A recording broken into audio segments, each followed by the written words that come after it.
Hello there again, everybody. This is going to be Jund League number 122. The relatively recent news is that Lurrus of the Dream Den has been banned in Modern, not just as a companion, but in general, so no Lurruses in the main decks either. Apologies ahead of time if I sound a little nasally. I'm fighting a cold right now, which isn't COVID, which I know because I tested. So assuming it was accurate, it's just a cold, so that's good-ish. So let's real quick take a look at the current modern metagame as it sits today.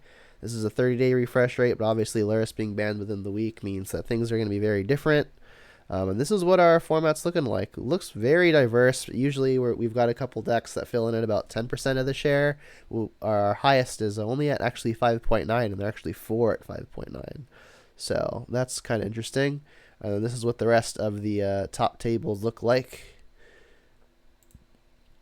And I guess I can go over some deck making decisions real quick. We saw that 0 mana spell decks, things like Living End and Rhinos were pretty popular, so I've got some chalices for that. There have been some incline in things like Oopsal spells, and against them, when they bring in things like Leyline of Sanctity, it feels really, really bad when you've got the Nile Spellbomb and you can't target them, but Soul Guide Lantern doesn't target, so that's a good way to get around that. You can't draw a card off of exiling the entire yard, so it's less value oriented. Like, you can't just bring it in versus Grixis Shadow and expect it to be phenomenal. But I mean, it's going to be good to not just straight lose otherwise. The experiment with this league, I guess, as a whole, is Blood Moon. So lots of greedy mana bases floating around right now. Lots of Urza Sagas in the form of Amulet, and just lots of decks that get punished by Blood Moon right now, I think. So I tried to tilt the deck towards a version that would be good to work with Blood Moon. So I cut all the Lilianas because they're double black. And I tried to go mostly red with just a pretty light green and black splash. Along those lines, Grist is kind of both of the splash colors, so I'm only playing one. But I've got two forests, two swamps, and a single basic mountain. And then for my value lands that I can maybe loop with Wrenn and Six, I've got one Nurturing Peatland. I've got one Sakenzen. I'm still not sure how to say this, honestly. And I've got one Forgotten Cave, which is the red cycling land. Other than that, pretty stock. Just mainly red, splashing black and green, hoping to get someone with the Blood Moon. So, let's play.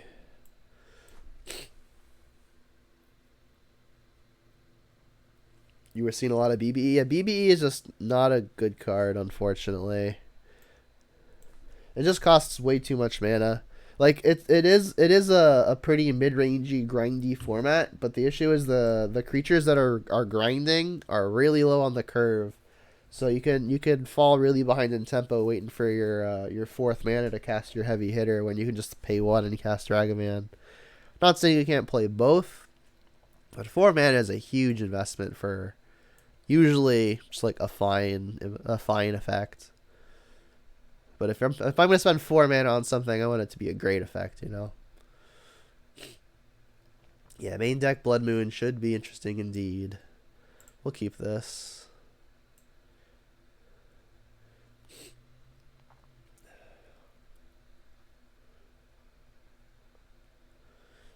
Alright. So Scalding Tarn Pass. Could be 4 color, but 4 color is more likely than not playing Yorion. So Tarn could mean either, I guess, most likely either Murktide or some Rhino pile. Alright, well, we drew a monkey. That's good. We are playing Blood Moons, so we're going to want to plan our mana relatively accordingly, which means Verdant Catacombs is our most valuable fetch land because it gets both of our splash colors that we wouldn't have otherwise under the moon. So I'm going to hold the Verdants whenever possible. That said, I do need to get red here. So I guess I can just go ahead and make it a Blood Crypt. The next turn I can get Basic Forest and cast Tarmogoyf. All seems fine to me. The awkward part about getting a Basic Forest is that it does not cast Terminate, so we'll have to keep an eye out for that. I tried Boseiju. It seems excellent with Ren, but hard on the mana. Yeah, I've tried Boseiju a couple times. It's been fine. Um, in this particular deck, playing Blood Moon, I'm not so certain that there's many things I would super care about. It was usually you're hitting something like Moon, right? But I could be wrong. Like additionally, like the mana situation is already pretty tight. I'm playing extra basic lands, and I have to play extra fetch lands in order to make sure I can get my basics. So I just didn't feel like there was enough reward to risk. I imagine this is getting shot. Fire. Okay, so it does in fact look like it's a rhino's pile. Um, Unfortunately, not much I can do other than play Tarmogoyf. That said, Rhinos is a sorcery, so Tarmogoyf is going to be able to square up against Rhinos pretty well. We've got second Tarmogoyf even. I'm gonna have to get some water. As a matter of fact, I'm just gonna yield through the turn and go grab some.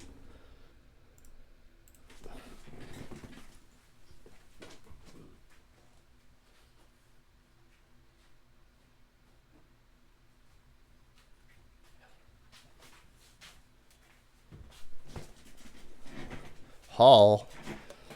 Maybe it's not rhinos? Weird. Alright, well, I guess I can bobble the opponent. Maybe see what's up. They've got a Tarn on top. Not super revealing.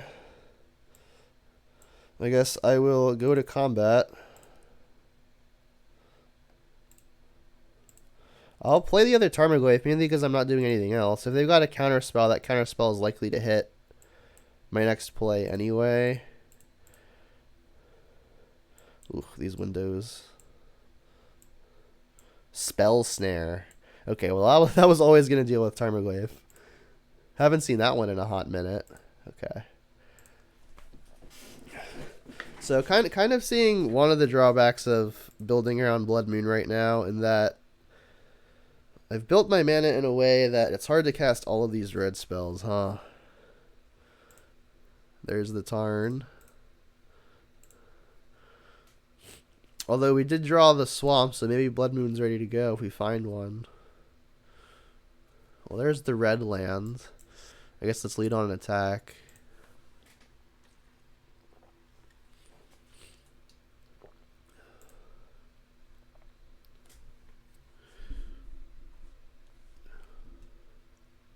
Shock, huh?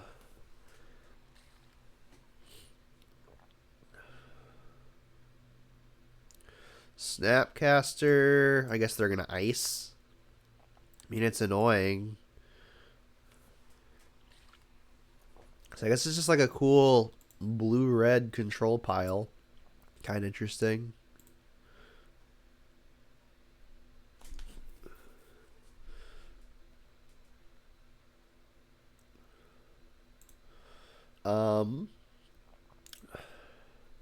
Do I want to kill the Snapcaster with a heat? I mean, versus blue-red, there's honestly probably not a lot that these are going to be tagging. I guess, like, Murktide, maybe something like a Thing in the Ice. I mean, I've got plenty of answers, though. Let's just not take damage for no reason. Maybe they're probably not playing Phoenix with something like Spell Snare in the deck, but I suppose it's possible. I'm not going to pay the life here. Blue-red, they're probably going to kill me with a finite amount of damage, right? So every point probably matters here. It's not like 4-color that's going to kill me by a lot or not at all.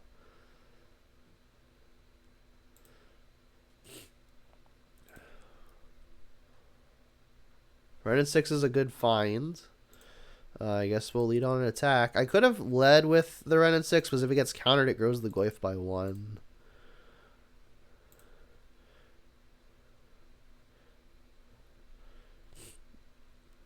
Okay. I guess I play it. I could just do nothing.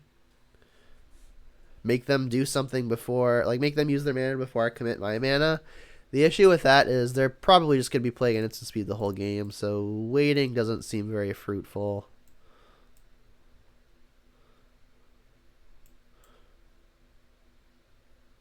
Snap Snare. Alright.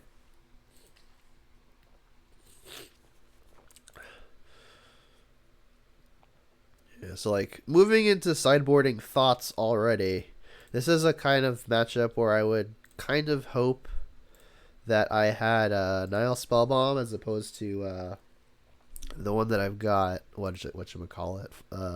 Soul Guide Lantern, because, like, drawing a card and neutralizing a Snapcaster ability is great, but using a whole card just for the backside of Snapcaster isn't great. I'll take that for 2, assuming they attack. So hopefully they can't, like, unsummon this with, like, a Cryptic or something and then counter it on the way back down. That would be bad.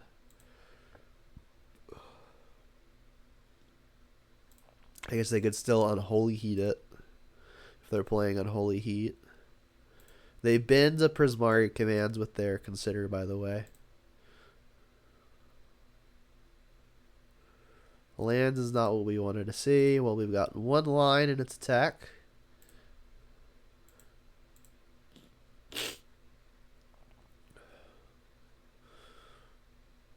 Petty Theft. Alright, well, this is the part where we hope they can't counter it on the way back down. Okay. Good. Pass. If they flash in Brazen Borrower on step, I probably should just heat it. We know they don't have a counter spell because they would have countered Tarmogoyf. So I guess the timing on this doesn't super matter.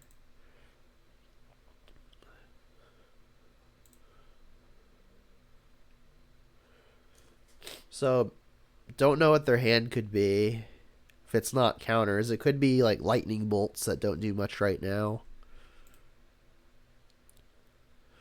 That's an attack. So if they have 2 lightning bolts that already kills this, Unholy Heat already kills this.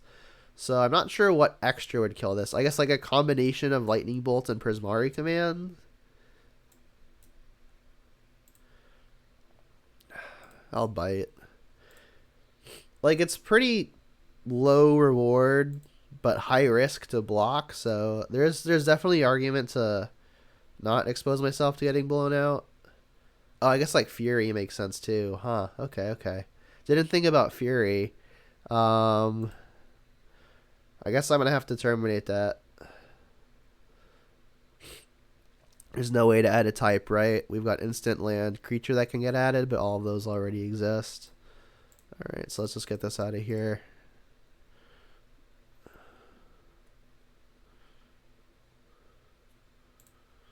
Alright. Did not think of the Fury. There's 0 reason to wait on this. I guess I could get a basic because if I find a moon, it'll be better. And then do I want more black or more green? Just like kind of doesn't matter. Suppose I'll get the black.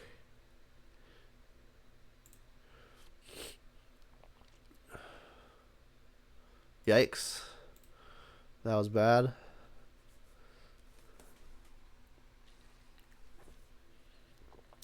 That was a big miss. Well, they're not doing anything either, at least. But they could have counter spells, which would be bad. Yeah. Go. This Drago game is probably not one where we're favored. It's like a draw 2. Yep, that's what I'm talking about.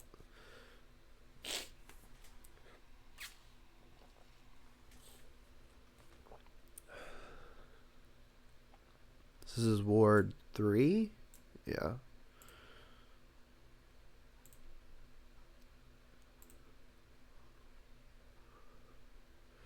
Alright, well, I'll wait to cast that when I'm trying to sneak something through. I don't really see a reason to just throw it out there right now. You see this list being much weaker to the style of deck without Lurrus? Alright, so the read on bolts was right. I could see that, I suppose. I mean, the 2-color blue control deck with lots of basic islands is not good versus Moon, which is true. Alright, so something to sneak in. Come on. Cycle. This makes Wrenn and 6 a great draw, at least. Okay. Hopefully they only have one answer. They have Spell Pierce and Counterspell. Well, I'll take the Counterspell, seeing as though Spell Pierce does not counter Ren.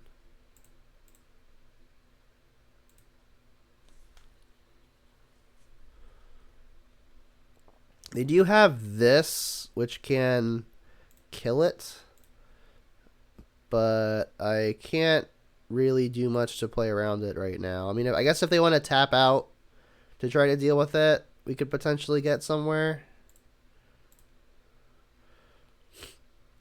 You would have to find something high impact after it. I guess they could Otawara it.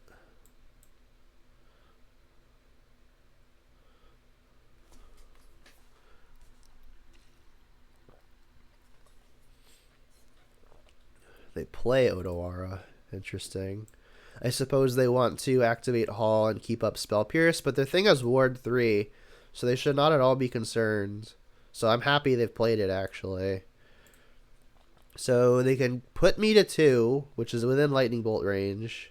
Maybe their last card's Bolt. Or they could kill the Ram. They're going at me, so maybe their last card is just a Bolt anyway. Which would make sense. The read earlier was that they may have had a few. Could I have not Bloodstained and get back a mountain to kill the land if they attack? It's got Ward 3. So I would have to pay 5 in order to kill it.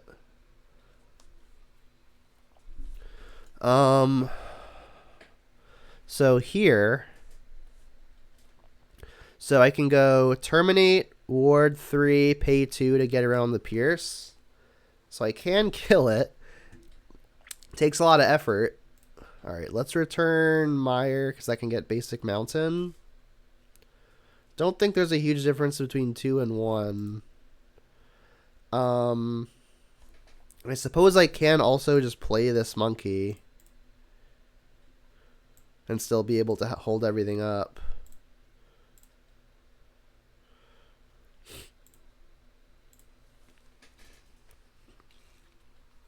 So, I mean, we're going to do a Snapcaster, we're going to do a Lightning Bolt. We're going to do a Prismari command. So we do need to do some fading.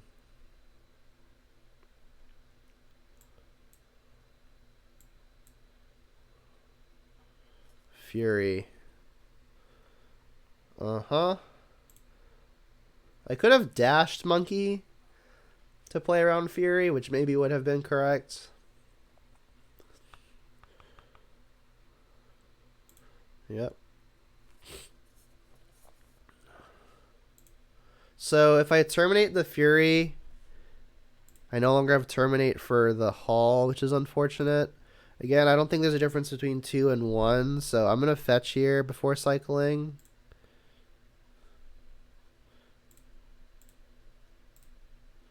See what we find.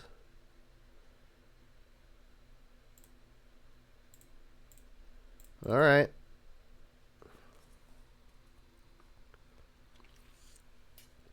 So that'll gum up the ground a decent amount.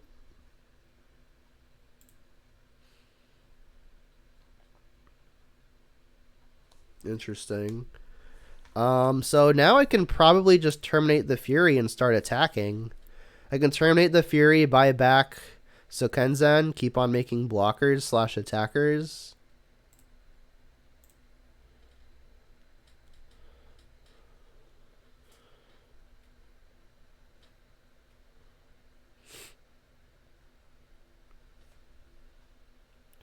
Alright, so let's get this out of the way. Ideally get it out of the way. Okay, so they have a 2-card hand. We know one of them is Spell Pierce. And as a reminder, Sokenzen tokens do have haste. Which is relevant because we can get it back next turn and cycle it again in order to threaten lethal, which is exciting. If they activate Hall, we can just channel. Oh god. That kills us, unfortunately. Second Brazen Borrower does unfortunately kill us. Alright. Close.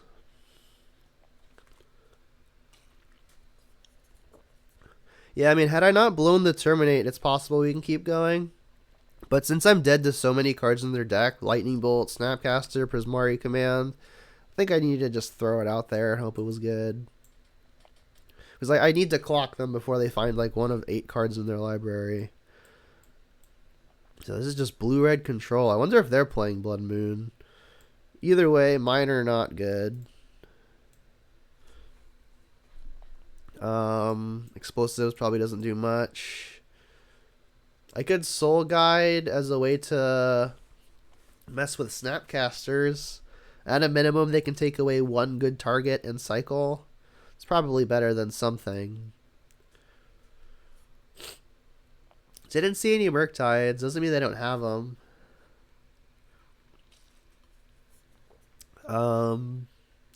I kind of want to take out the Terminates.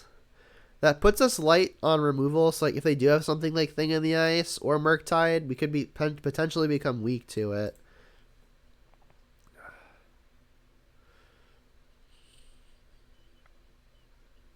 Yeah, I don't know. Maybe just like this.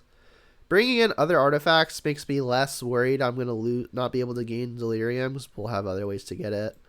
In fact, I think I want to bring in another Terminate. I'm nervous to lose to something silly. Let's just do this.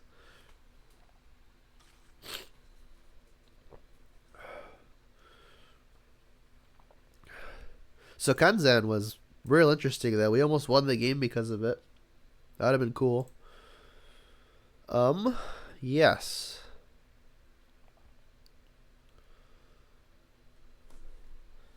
So I will for sure be casting an Inquisition on 1.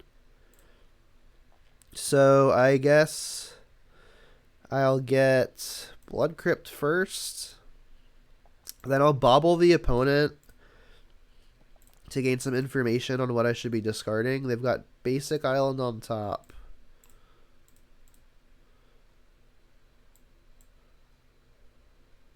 Alright. Well, it looks like we're going to sneak the Wrenn and 6 in.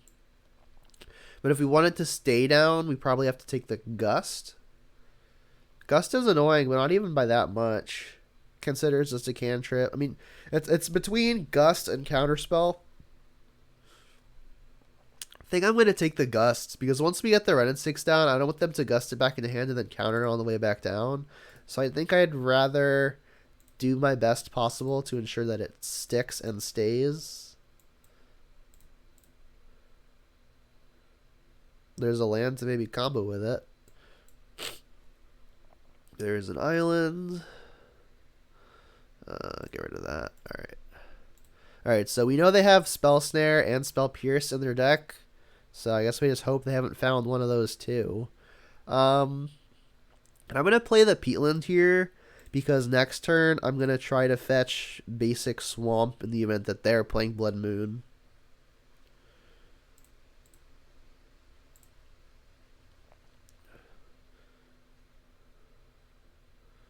There's the Consider.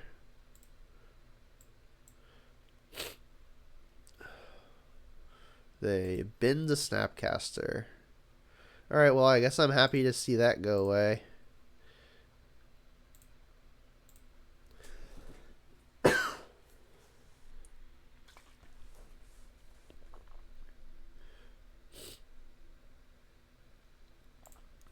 Another island.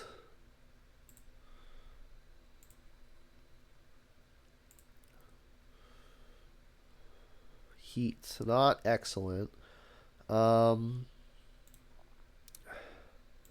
So I want to plus this Wrenn and 6 anyway. Let me just go ahead and get my land now. Swamp. I could save this for a turn where I'm trying to sneak in a threat, which isn't a stupid idea.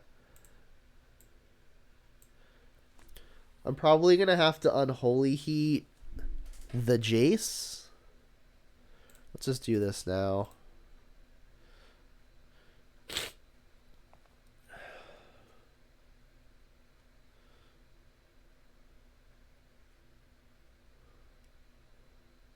Alright, well that draws the Counterspell. I suppose I'm happy with that. Buy this back. And I might even just sacrifice the Peatland at my opponent's end step. That'll put me behind on mana. But I would love to find some action. We've got lands, artifact in the yard. So I guess what I can do to take care of the Jace if they zero it is heat it and minus the rent on it. And we do know that they have Otawara.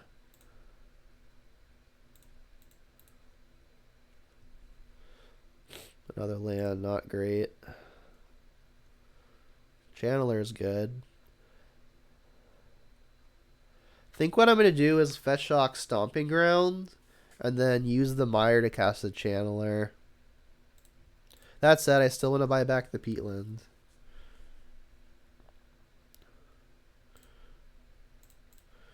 I don't think they're just going to flash in a Brazen Bar end of turn, but they might.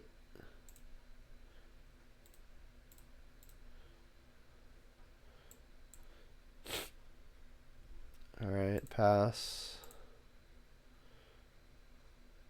So this bounces Planeswalkers as well, correct? Artifact, creature, enchantment, or walker. Pretty good. There's petty thefting it. Okay.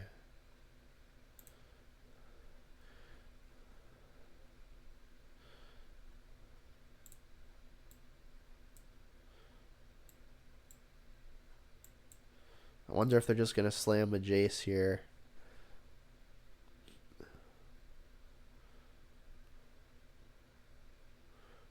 Answer is yes.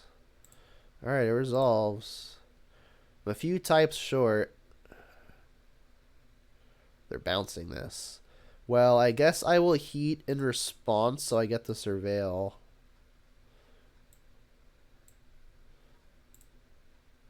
Another Inquisition. I'm going to keep it. That could be good later. We already have a threat. We're just going to redeploy this Channeler. I mean, I'm pretty happy with how that exchange went, I think.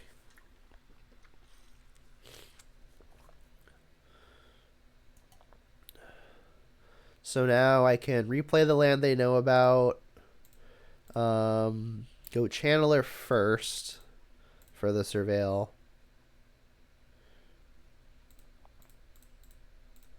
Trigger. That we can bin. And then I guess I'll just buy that back. Should I just cast this Inquisition now? Honestly, why not? Now that we're ahead on board, I think we want to try to stay ahead on board. Let's bin the land. What you got? Alright. We bricked, unfortunately. I mean, this is a hand I'm happy to see, I guess. If I'm gonna brick, I'm glad it's on that. This Jace shouldn't really be an issue. It's like if they bounce it again, we just like hard cast a Fury, then we have a Fury in play. Deal. Deal.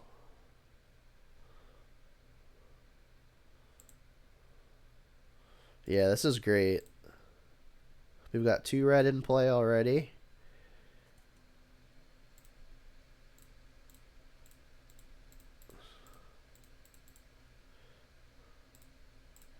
Bam.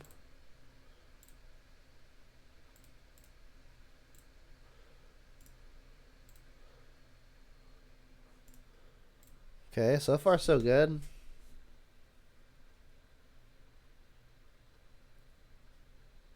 So they have Brazen Borrower on Adventure, and they've got Otawara as an unsummon. They can't do both this turn. I guess let's start on attack and see how far that gets us. It's a hit for 6, which is quite the chunk.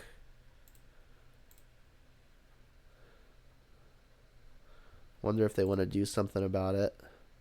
Survey says no. So if I go Channeler and Goyf, I can hold up Terminate. I guess let's do this first, so that I can bobble and get the Surveil. Get some information. Trigger. Bin that. Let's get some info on the opponent. We could scry trick here, but I think I want to continue perfect info, or near perfect info. So they're drawing a bolt. Alright. Here's this.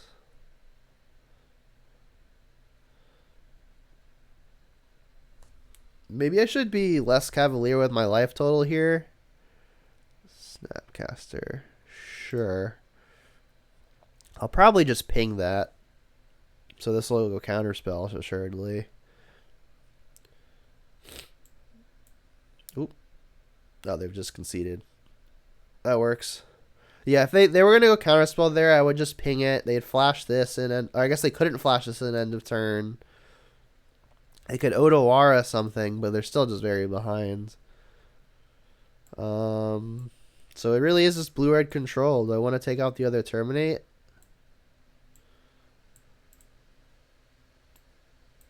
I mean, it looked fine there. Like, it didn't have a shortage of targets. Yeah, snap into concede. Snapcaster Mage, target concession. I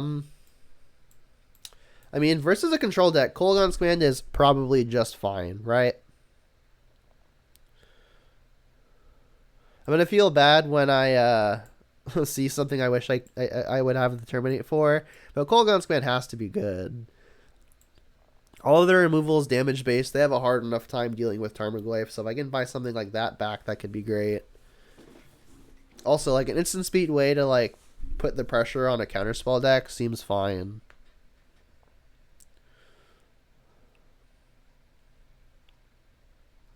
I do think I want to keep all the heats for the Planeswalkers.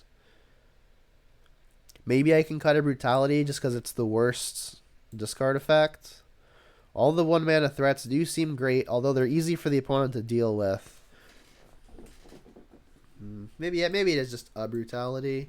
I could see Fury being not excellent, but it's been great so far. I think I like this.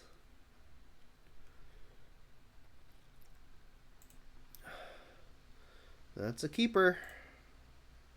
So this will probably be Stomping Ground. In fact, maybe I should just cast my Inquisition first. Thing is, I have second Monkey, though. So, Swamp doesn't cast that, unfortunately. I think I'm going to go Monkey first. Because next turn, if they kill the Monkey, which I'm assuming is happening, next turn I can go Inquisition and then Monkey again. Hopefully clear the way. Although drawing Wrenn and 6 is interesting because that incentivizes me to maybe Inquisition so I can sneak this into play next turn. I think I'm just going to go for the Monkey and then Inquisition plus Monkey plan, though. It's pretty good if it works. And if it doesn't work, we're still in a fine spot. I'm not going to target them with this yet because they're just going to shuffle. I'd rather actually get information as opposed to not information.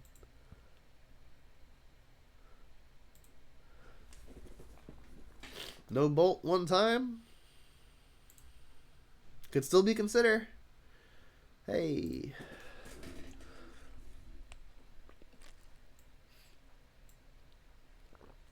Kept it on top. Alright. W. They got Counterspell. Alright, well the good news is if they kill the Monkey, they're not holding up Counterspell. Alright, we've got Wrenn and 6 as an option.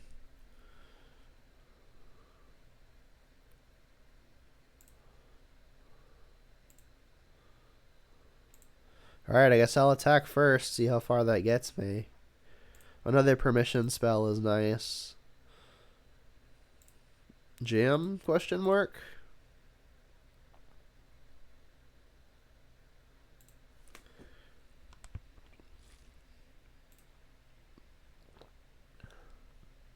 Flash in a Snapcaster? Fire. Okay. Alright, well, this is a window to resolve Ren in 6. I'm going to take it. I could get Basic Forest. I think I will. We've got lots of black spells which can make things annoying, but I don't want to just die to a Blood Moon. And then it doesn't really restrict our plays, right? Because, like, we can still go off of a single black source, Inquisition plus Monkey or Brutality plus Monkey. Yeah, I'm gonna get a Forest here. Cast the Ren. Force of Negation would get us. Alright. Plus, return the Verdant. Go. Alright, we've got the Ren down. That's big.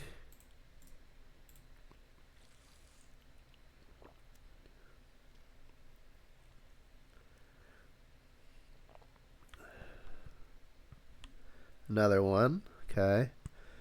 I think I'm going to go Brutality to take an instant or sorcery. And then just, like, cast a Monkey. I'll get a fetch. I'll use the fetch line. I'll get basic Swamp here.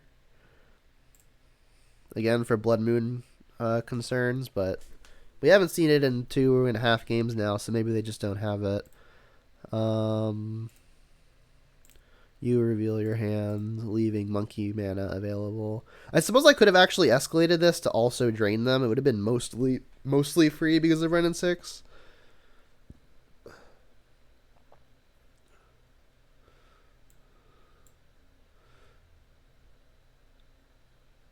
But yeah, if the read is they're going to counter this no matter what, then I guess it's not literally free. Alright, so obviously another Lightning Bolt deals with the Monkey. Could wait until we're able to pair it, make sure it gets through. They didn't have it yet, though. Let me make sure I activate this as well before I forget.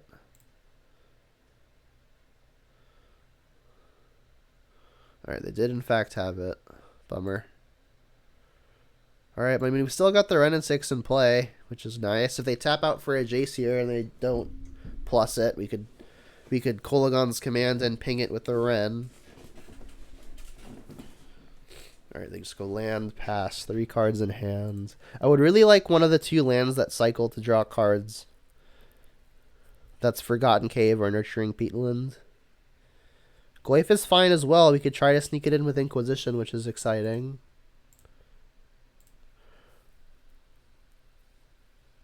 That's one that's typically hard for them to kill.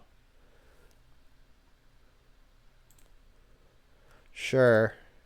I'll ping that with Ren in 6. They've got Archmage's Charm and Prismari Command. Alright, they've just conceded. Yeah, we were in such a great position. I take the Archmage's Charm, stick the Goyf. What does Prismari Command do? Like, nothing.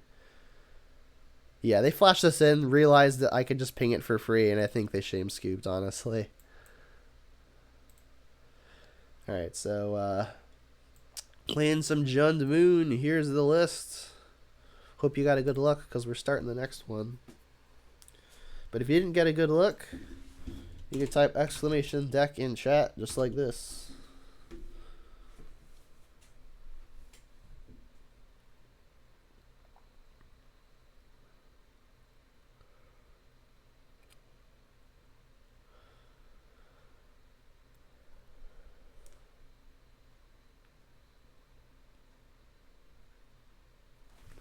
Playing against the Girth God. Alright, well, we've got a nice little 1, 2, 3 here. Hopefully that's good.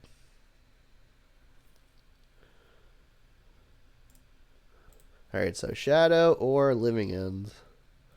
Living End. Probably heavily disadvantaged. Game 1. I'm going to lead on Channeler. Reason being is the cards that we care about are all the 3-mana Cascade cards, right?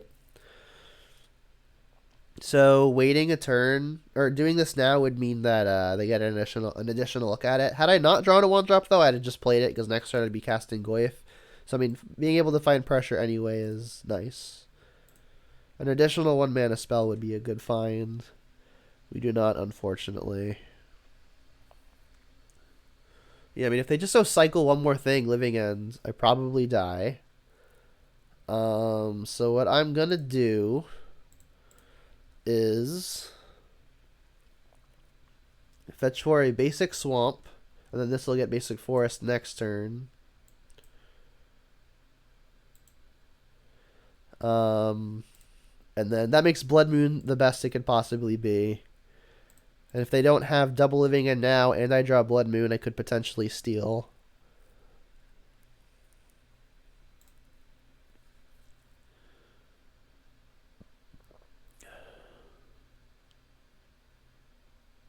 No one waits until the Surveil resolves. I don't know why. All right, well, we can replay that. Nurturing Peatlands. Bin. They have no Cascade spells, actually. Am I worried about them suspending this? They can't, though, right? It costs 2 black to suspend. I don't know that they can. I guess I'll just take the Force. And I guess I have something to do with my mana now.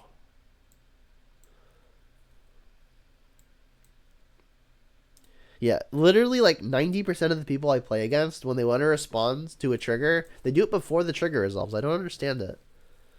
Like, don't let me have info when I make the decision.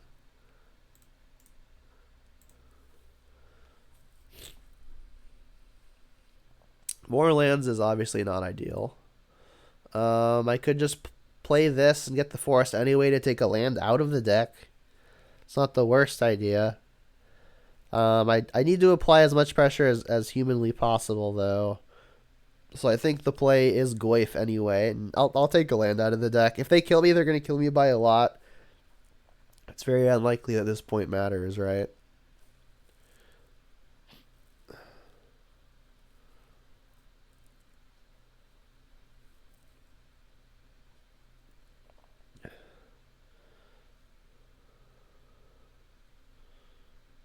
So many windows.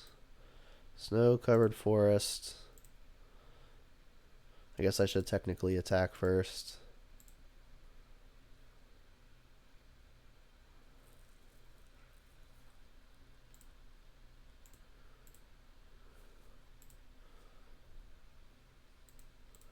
Obviously, Grist is the more mana-efficient play.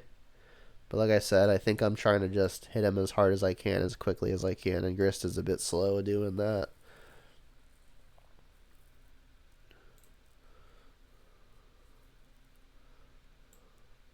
Weaker? No. They can give something trample. I guess they choose not to, though. Yep, so we're just hoping they don't find one of their 8 Cascade spells, right? That's where we're at. The moment they do, I'll concede, because we can't beat it.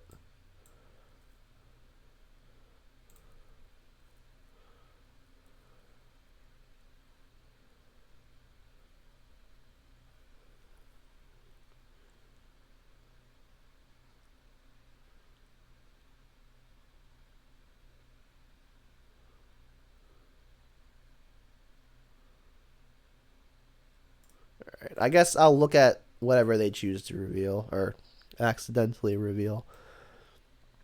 Pretty standard stuff. Okay. We've got 3 chalices in the sideboard for this.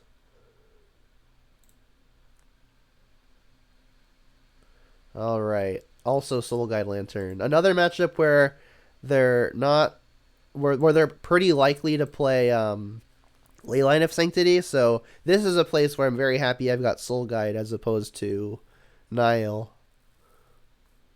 Then I guess Brutality as well, huh? I can take out the Furies. It's very unlikely Moon is good. What else? I guess I'm probably not wanting to cast Terminate and Unholy Heat on stuff. Although I guess that if I am going to be terminating and Unholy Heating, Terminate hits more. Like, I guess it's I'm speaking on like the case scenario where like I'm already losing by a lot, where they've already resolved the living end, but like terminate does hit things like Waker Waves, whereas Unholy Heat would not. So I mean, like it feels like it's not really saying much, but I guess it could technically matter. Just do this. I guess I could clean 9 for 9, 3 Brutality, 3 Soulguard Lantern, 3 Chalice for 3 Moon, 2 Fury, 4 Heat. All right. Let's see if that works.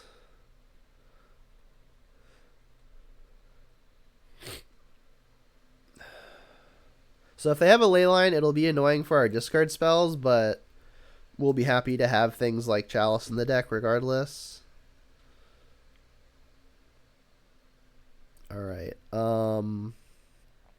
This has to get a black source. I guess we can just get Blood Crypt right now. They didn't have Leyline, by the way, which is nice. I'm going to play the Channeler first, so I get the Surveil off of it. And I want to do it now, right? Because I don't want to give them more opportunities to find Force of Negation.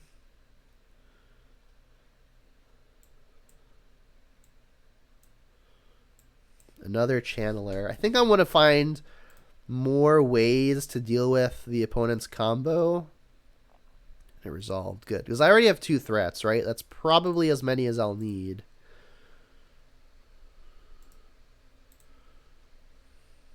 So ways that they deal with Chalice include like Force of Vigor and the that like 4 mana elemental you can evoke for 2 that like basically just disenchants.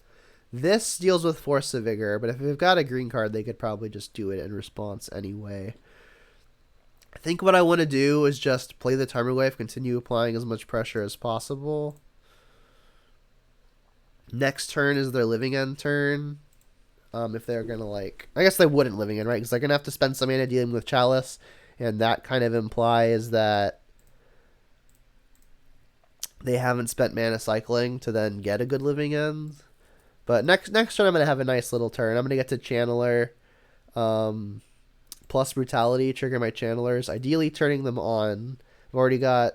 This will be the 3rd type, so if I can find another type in the next top 2, then I could be good.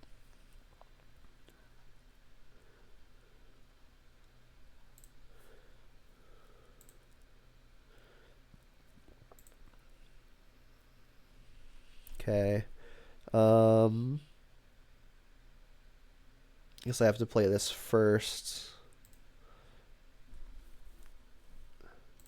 Alright. Target opponent reveals their hand. You. Trigger.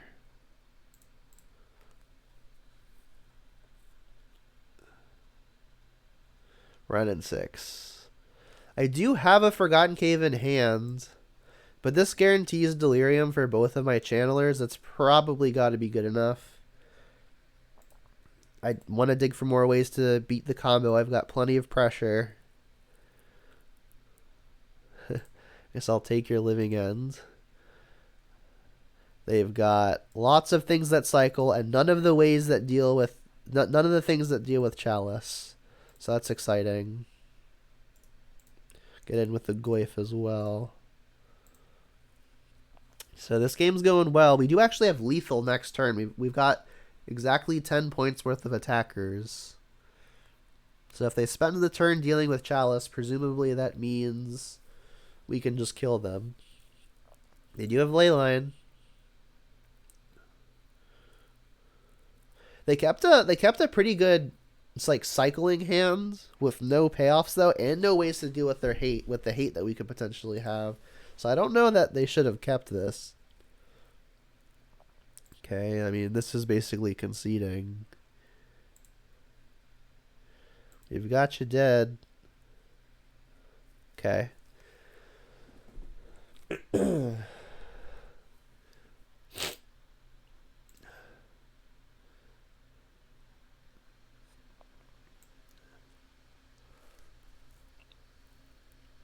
think I'm just going to resubmit. None of these cards seem like where I want to be. Is there any reason to bring something in instead of terminate, I guess? Like, that's the one really weak link. Probably not. I guess like Kolagun's command could technically be better. I don't think so though.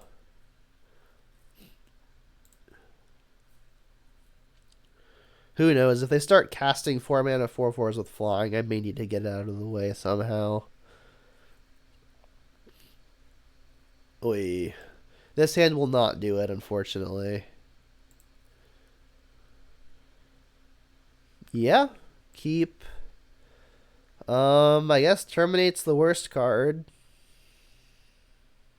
Hopefully they force a Soul Guide Lantern and then we can just resolve the second one.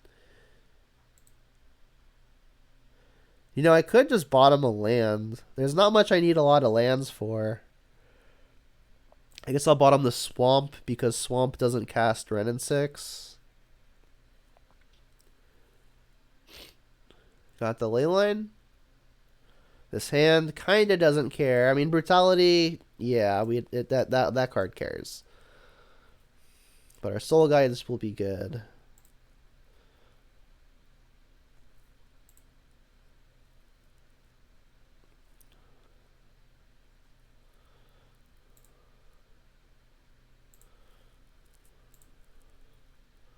Bobble. We cannot target the opponent with that literally ever. I guess this will get Blood Crypt. Why not?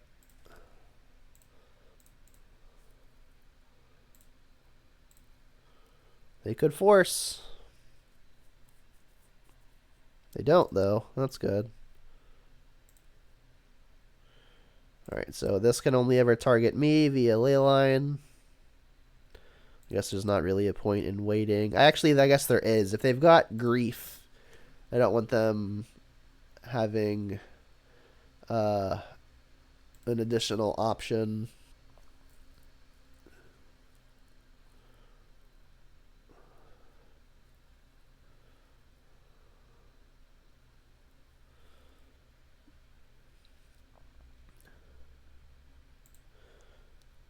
Force of Vigor may be a reason to not cast second Soul Guide.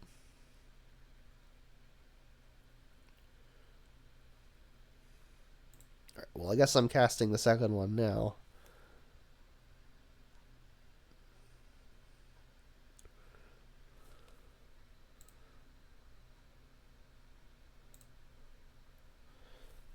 Alright, well, their elemental will die. With the Soul Guides enter the battlefield effect, we can deal with the other one.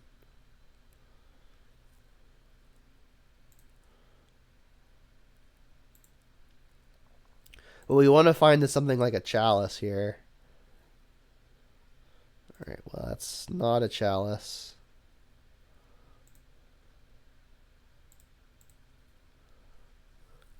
That's a Chalice.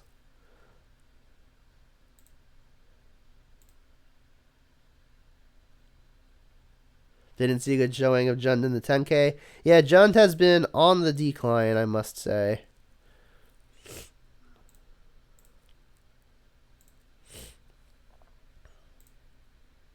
Alright, now we're just missing the pressure.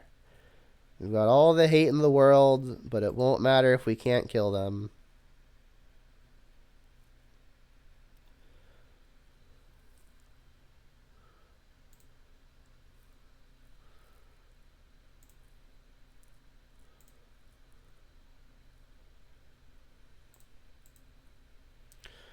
I've seen a few iterations of the black-red list made by Spike. They've all looked pretty cool.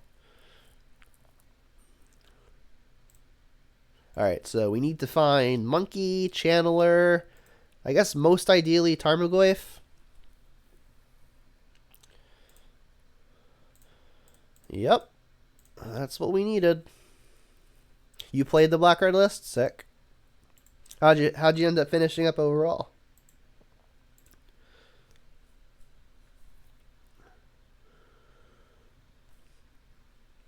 Udawara.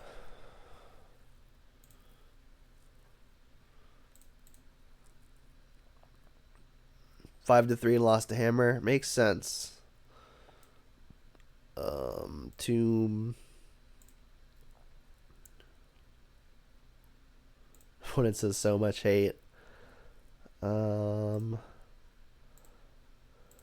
So they could potentially get out of this with something like a Brazen Borrower, but they would need that and something else.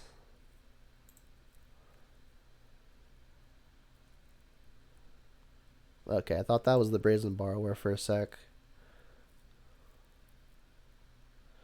They took something that was better than Polluted Delta, which could be literally anything. You could still very easily lose this game to a Force of Vigor, which is scary.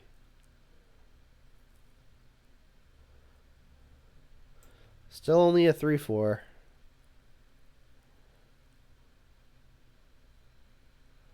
Uh-huh.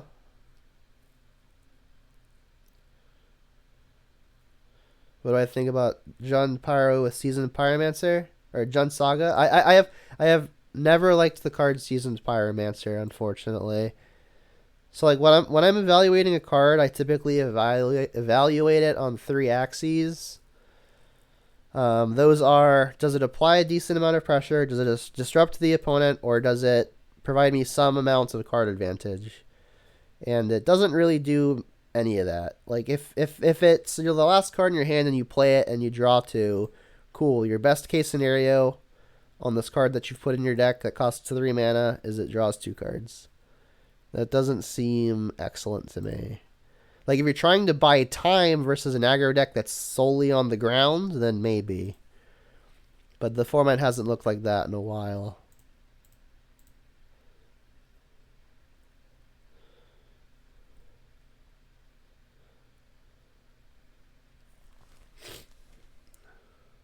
Additional pressure is nice here. Could still lose the Force of Vigor. Saying Bob would be good. Unfortunately, everyone is still packing heat for things like Channeler and Monkey, so it's pretty likely to die. That said, dies to removal is not exactly a good argument. The fact of the matter is you would have to kill it, right? Which is the reason why it's typically good. But I mean, if you've got 12 must-kill threats in your deck, then maybe the deck's good. Who knows?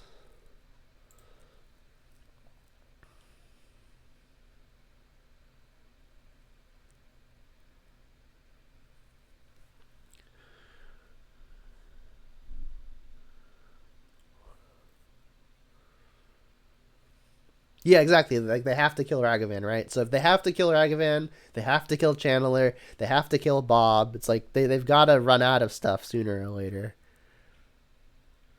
All right, so this is a Shardless Agent. The removals, the living end for which, if they cast it, will be countered. This does give us a target for Collected Brutality.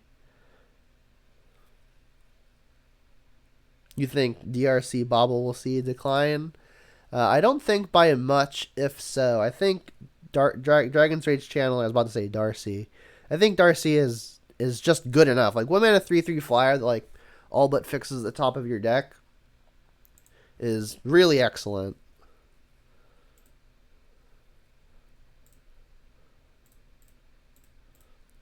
Trigger. Can I hit the Delirium and kill him? We've got Sorcery. That's a creature. That'll do it. So this will add Sorcery, which will grow the Channeler. And that is an attack for 7.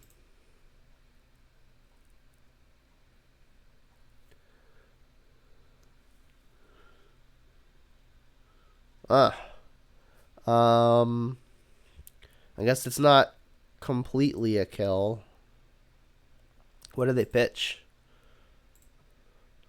A Sky Turtle. I mean, this is still probably fine for me.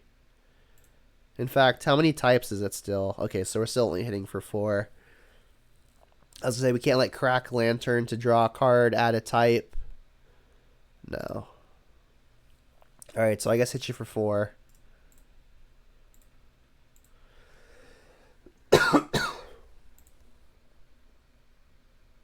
No reason to not play the land, I suppose.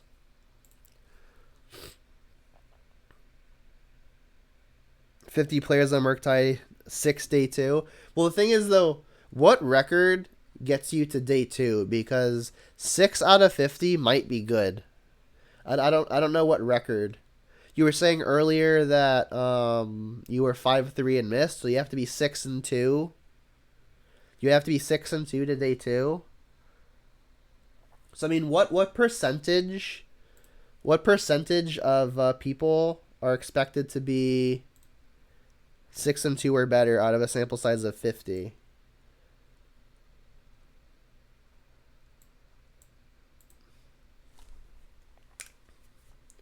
I guess keep cutting the number in half a few times.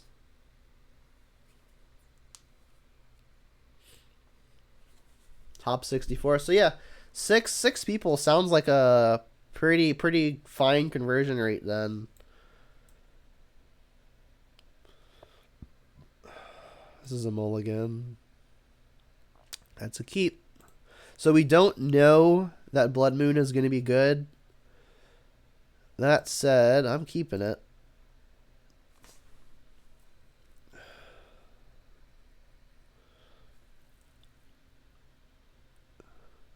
Okie dokie. Let's see if they're afraid.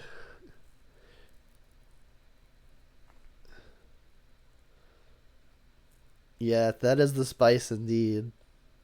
Any BBE? No, I don't think that card's very good at all. I mean, unfortunately, I love BBE with all my heart, but it's just not good enough, I don't think. Like, 4 mana is a lot of mana for a 3-2 with haste and a random spell in your deck. Like, it's obviously phenomenal versus control decks. They took Inquisition. Interesting. Oh my god, does my opponent have Ren and 6? Playing this Channeler is going to be such a feels bad if they've got Ren and 6. Do I even just, like, not play it? Is there a world where not playing it is somehow correct? I'm for it. Like, it's going to likely be good later, too. But it's such a blowout if they have it here. And, like, if they don't have it, what's the payoff? 1 damage? Like, I'm going to likely go Tarmogoyf the following turn if I did this on 1, so I wouldn't even be surveilling. Like, the reward is 1 damage, and the risk is getting Ren and 6'd. Doesn't seem great, not gonna lie.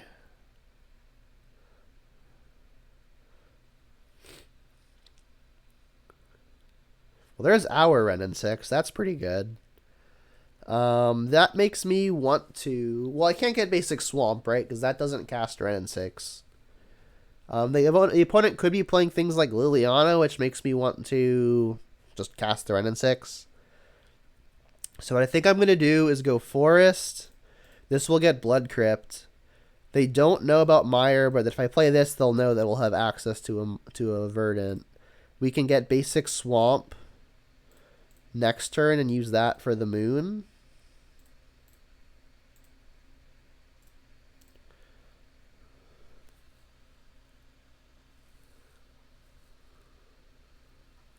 I wonder if they're Abzan. Because of Windswept Heath. That's the only thing I'm going off of. Maybe they're Rock.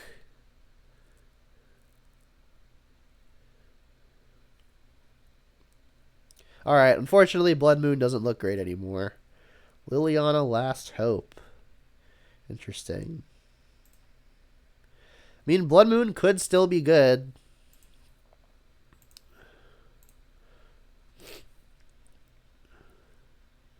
Lands are not what we're wanting to see, though. Is Moon still good here? I mean, it'll stop future Lilianas, most likely. It can make their mana pretty awkward. I'm for it. Like, if I go creature here, like, it probably just feeds into the removal that we're fairly certain they have.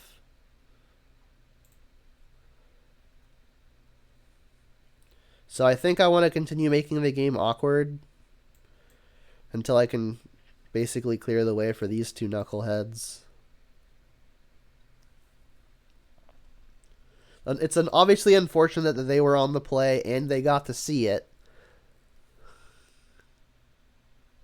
They are Abzan. That makes it even better.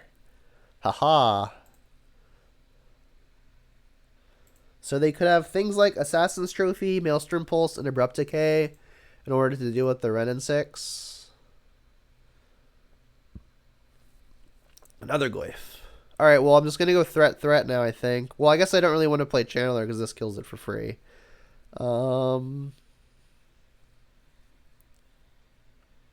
Play the land they know about.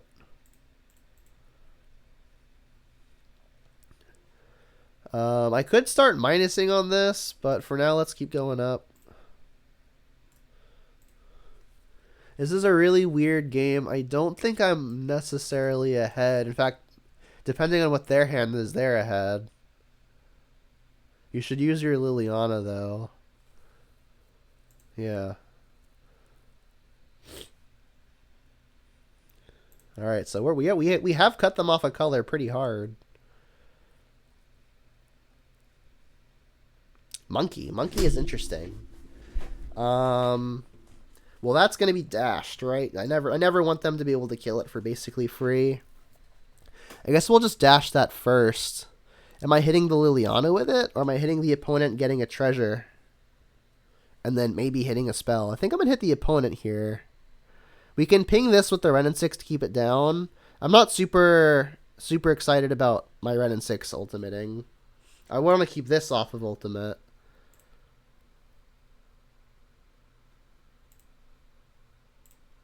Alright, so let's dash this. Hit the opponent.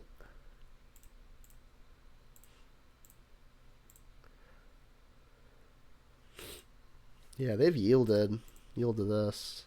What'd we get? Abrupt Decay? No way. That's nuts.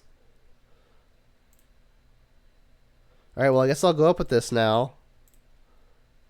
Play another Tarmogoyf. Opponent says, wow. Wow, indeed. Wow, indeed.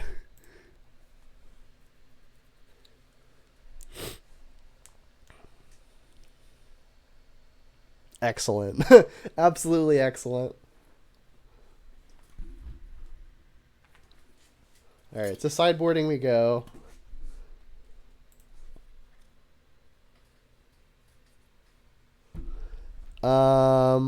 Kolaghan's Command seems like it's got to be fine. Engineered Explosive seems like it's got to be fine. Honestly, that's kind of it. Like, Charmaw is not going to be cast for cheap at all. Yeah, it's probably just these four. Versus the mid-range deck, I typically dislike discard spells, so I probably just cut like that. I would like to not play this one if I could. But who knows, maybe it's fine. They do play like Lilianas and stuff, and it would be good not to just get blown out by them. I could play a Soul Guide because it cycles. They don't have any real graveyard synergies of their own, though, so it would literally be 2 mana cycle. Maybe Inquisition is better than that. Does Brutality kill anything? Nothing that we saw.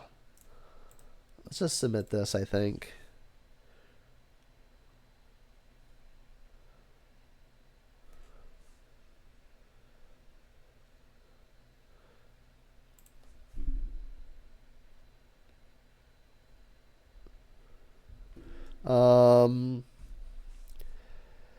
There's one more land than I would like.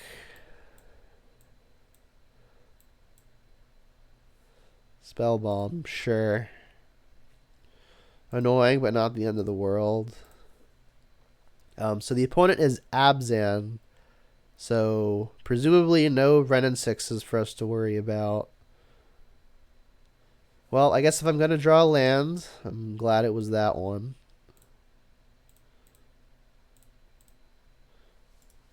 Go. So a trick that the opponent could do to make us lose our channeler is they could force us to attack after we have Delirium and attack like into them with the board with the creature and then pop it and then kill it for basically free. So that'll be something to watch out for.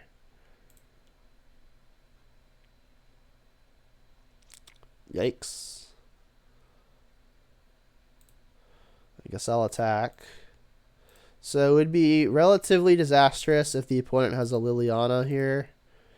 I guess that would mean we get to stick a Grist, though.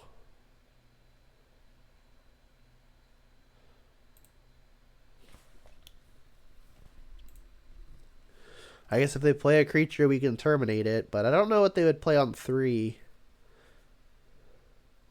There aren't very many great 3-drop creatures. Alright, so they're going to be able to play around the moon.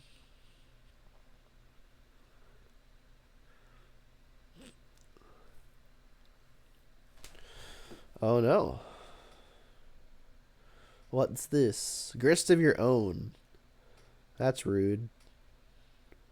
It's a creature. Quick, terminate it.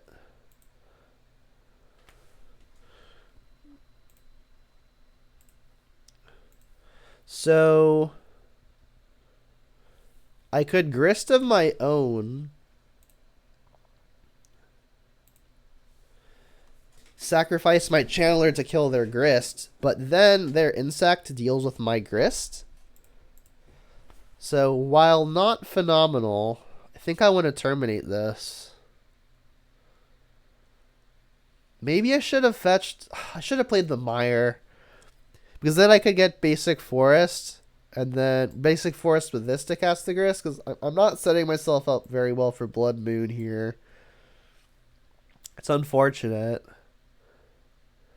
I guess I could...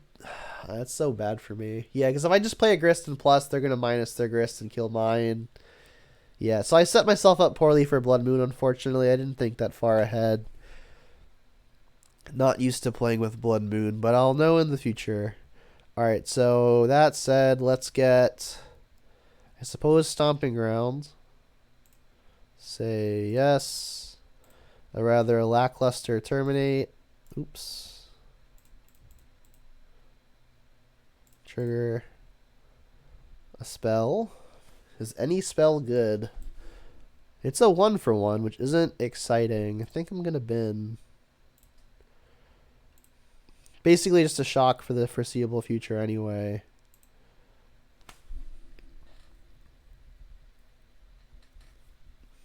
Right in 6, huh? Well, that's good. I still want to get the Grist down.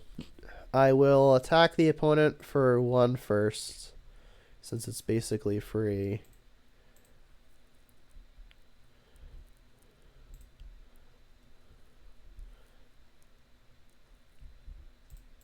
I'll get Basic Swamp.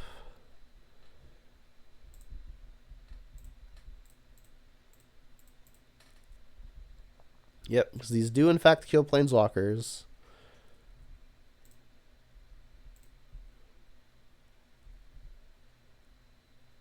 Sacrifice a creature. Kill yours. Okay. That's where we're at.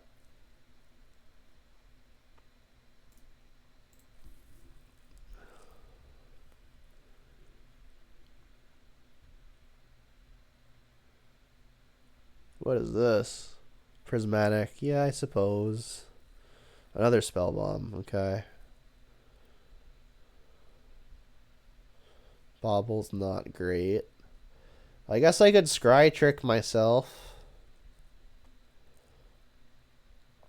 I don't even have to do it now if they're playing discard spells. I can do it on my opponent's end step.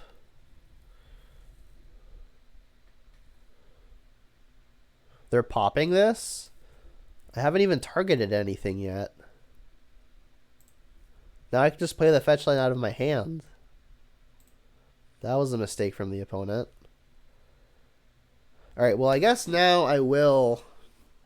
well, I guess a random land in my hand is worth less than potentially a better card on top. Yeah, I'll just plus this. Play the Mire, pass, and then at my opponent's end step I'll do the little scry trick. But they just sacked the spell bomb for no value. That feels good for me.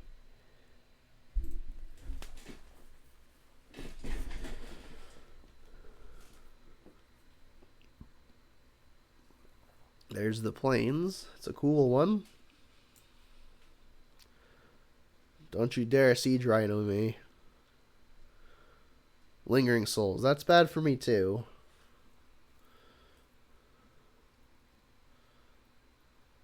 And flashback. Okay.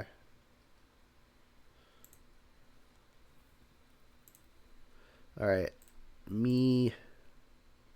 Blood Crypt on top. Hey, sure as heck do not want that. Is it worth it to play towards a Blood Moon now? Probably not. That said, I guess it's still mostly free. Nah. I mean, there's still 3 moons in the deck, which we're now hoping to not find. But it is what it is. Excuse me. Fury. Fury's great. Holy moly. A tutorial on how to run hot by Marty Silverberg.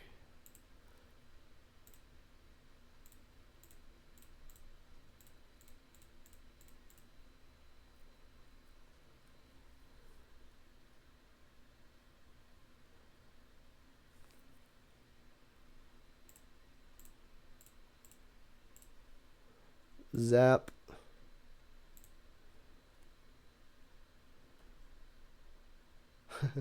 Incoming WoW times 2? Yeah, maybe. I suppose I could have purchased back this Maya first to keep them unknown to one more card in my hand. So perhaps I got a little too excited. But in the grand scheme of things, we should be all right.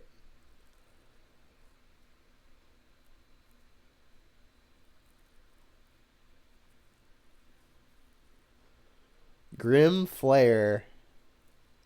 Sure. So they do have Veil of Summers in their deck.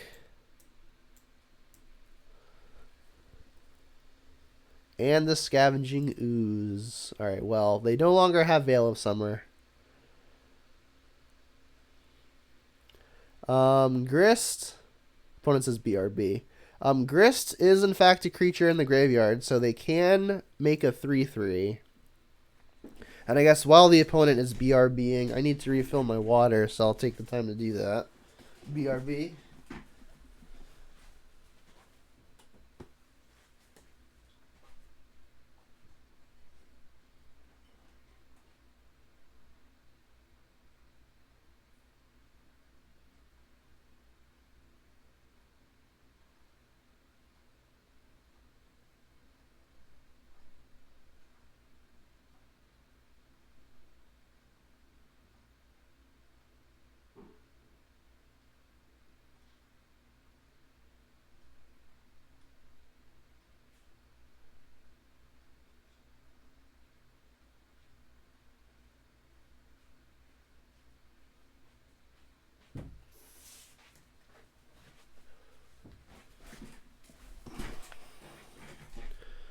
Okadok.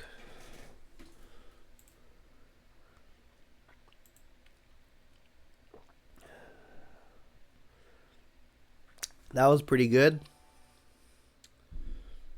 Hey, Basic Lands, thanks for the sub. I really appreciate it. Great content, commentary. Always enjoy the streams. I really appreciate the kind words, and I'm glad I've got you here. All right, so now what? I guess I could probably kill this in combat with like First Strike plus a Kolaghan's Command. I don't want this hitting me for sure. I think maybe I could entice the opponent to sacrifice their Spellbomb here by plusing their Renin 6, which would put their mana down, which means that 2 damage would in fact kill it. So we might be baiting them here. Hey, I think we're baiting them here. And again, they have not waited for me to actually target something.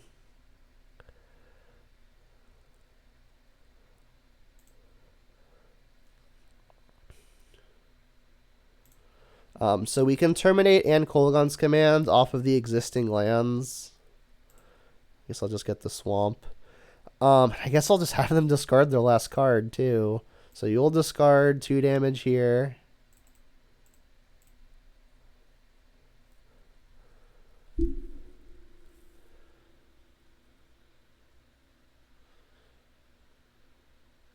Discarded a Tarmogoyf. Alright, and I would like to attack. I'm not even going to give the opponent the option to trade. Alright, I guess we'll go up targeting nothing. And I'll smack you for 6. And we still have Selkenzen in hand, which we can loop with Renin 6, which is close to ultimating. So, pretty good. Pretty good.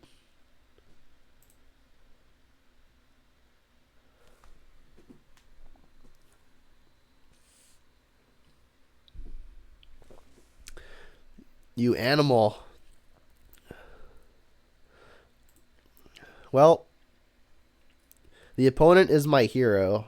I'll say that.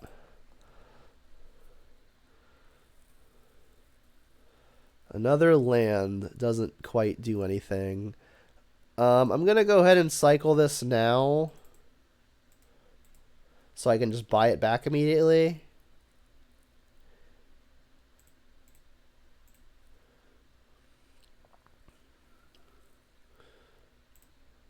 Alright, so the opponent knows our last card in hand.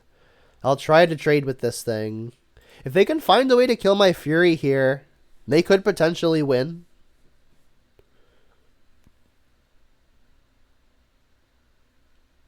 Scavenging Ooze. That is really good, actually, because that means that the emblem doesn't really do a whole lot of anything. That was a good hit. They're tapping out of their green now, though. We're going to be able to rebuy Selkenzen. By the way, I should not have played this land with the anticipation that the ultimate would be good. But as it turns out, I'm not punished. I definitely should have held the land, though. The 1 life point could matter. Let's just go ahead and untap. Come on, deck. Monkey. Monkey doesn't do much, unfortunately. I guess what we'll do is this.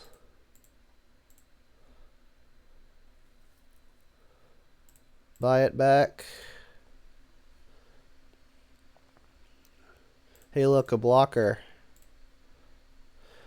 I could attack with the Fury. How many creatures do they have? Plenty. Huh. Yeah, I think I'm on blocking duty.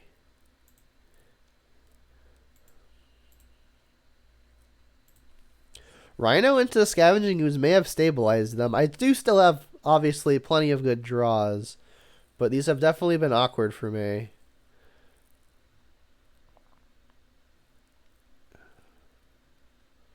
Prismatic. Okay. Boo. For what it's worth, they should not have tapped their green source. They probably should have tapped the swamp, because then you want green for ooze. Pretty unlikely to be consequential, but we'll see.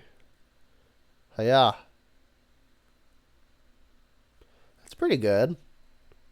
I guess we put that on 2. Considering none of my things cost 2, and their troublesome ooze costs 2.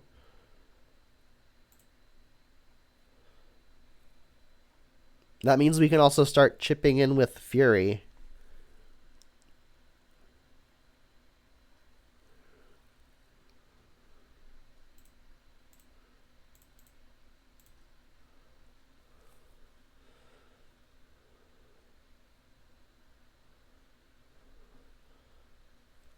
They're eating that instead of gaining life. I guess they're afraid of a Dragon Rage's Channeler.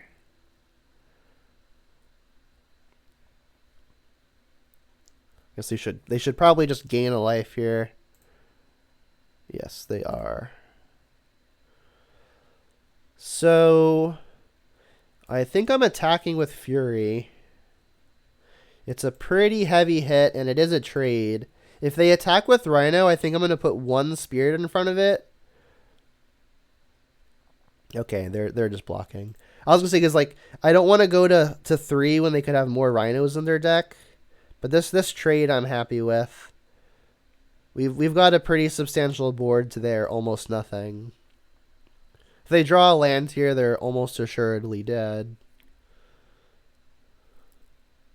Shambling Vent is an interesting one, though. Yeah, let's untap. What we got? Another land. All right, so 1, 2, 3, 4. I think I want to cycle this now. It gives us fewer things to cast off of Monkey. Oh, it's actually discounted. I forgot. So yeah, we could probably cast most things. But yeah, these things do have haste. Connect. Reveal. Damn. Well, I won't be casting that. In fact, I'm very glad they aren't drawing it. That was quite the fade. Jeez. That'd have been bad.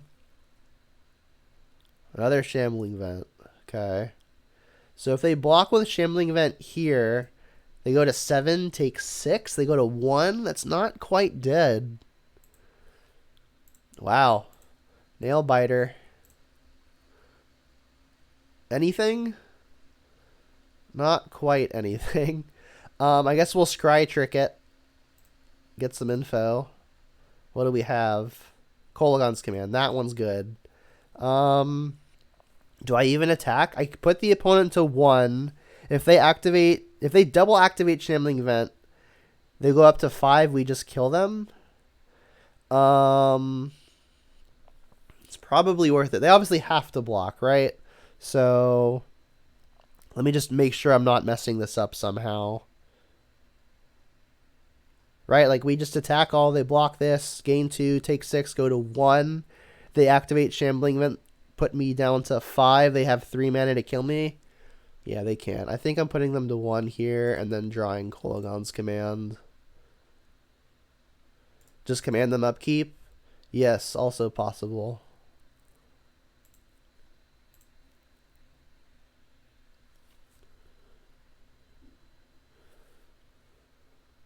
Uh-huh. You will block Monkey. Survive.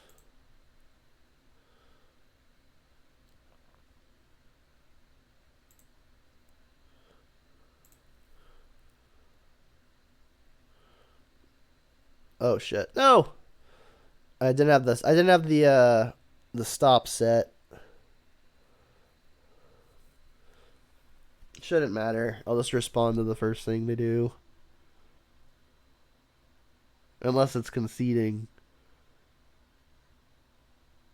Which it might be.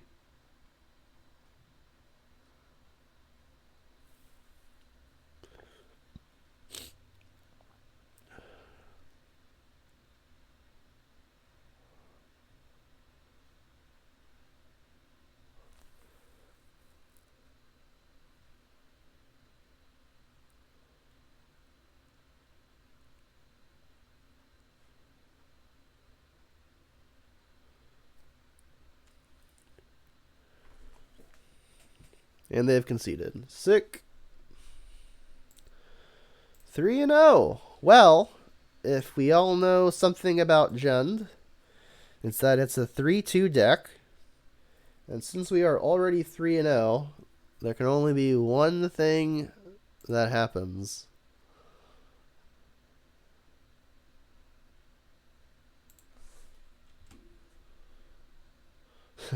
Basic got the idea. Beat me to it.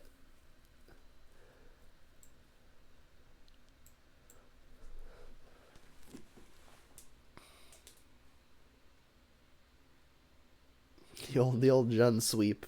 Couldn't be me. So, like, the Moons have actually not... Actually, I guess that's a lie. They did win us game 1.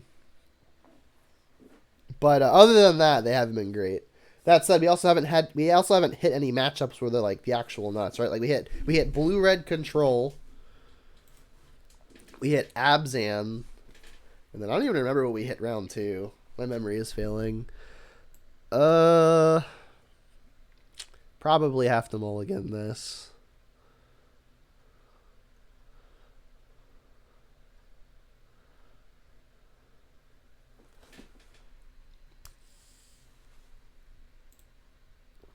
This is better.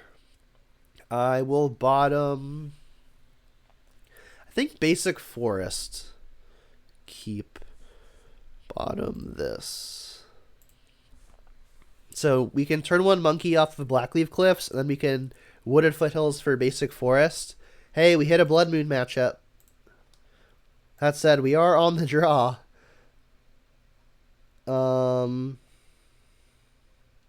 I could do the little scry trick now, but I really want to get basic forest with this, assuming that we find Blood Moon.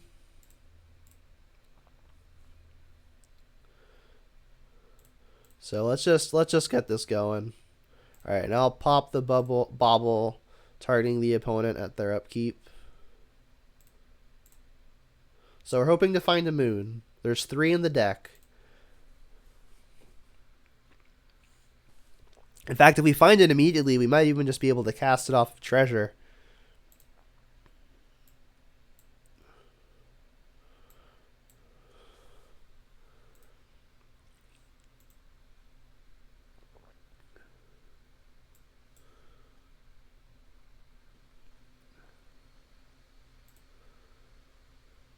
They bouncing Gruul Turf? Explore, okay. 0 mana, draw a card. I thought they banned Once Upon a Time. I guess this is still worse. Urza Saga. We got 2 looks at a Blood Moon here. It would be so sick to have one of the top 2 cards be a Blood Moon. So sick. Come on. Come on. Damn it. I guess attack. What are the odds they've got Blood Moon in their deck, huh? Probably pretty low. That'd have been like game on the spot if we'd found it. We hit Selesnya Sanctuary. I could just Grist.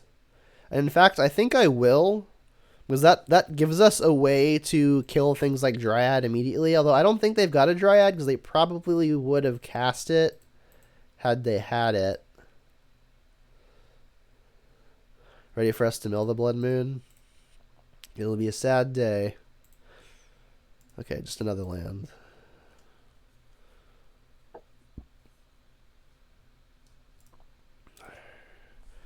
So they can start making Saga tokens.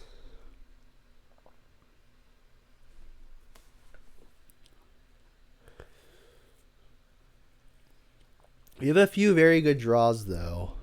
Blood Moon obviously being the goodest. I know that's not a word, but it's fun to say. There's the Gruul Turf we knew about.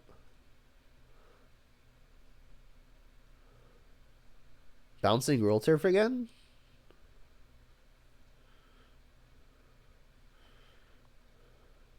Now you got Dryad. Well, it costs 4. Karn. Ah, I see. I mean, Grist can kill Karn.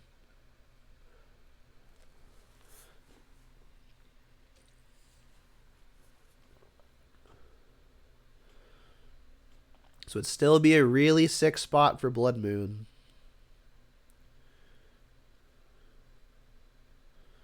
So they can get another amulet next turn off of Saga. The Goodest, yeah. That's even more fun to say than Goodest.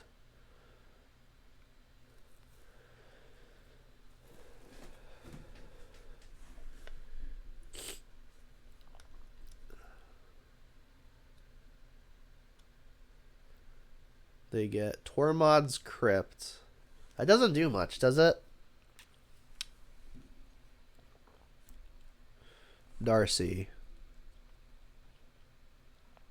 Well, I guess I'm going to Darcy plus Renin 6.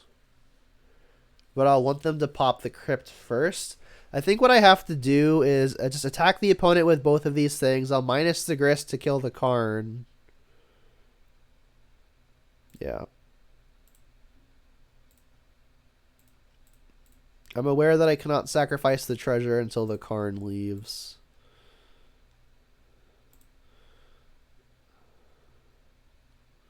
What did we get? You may sacrifice a creature. This one. This one.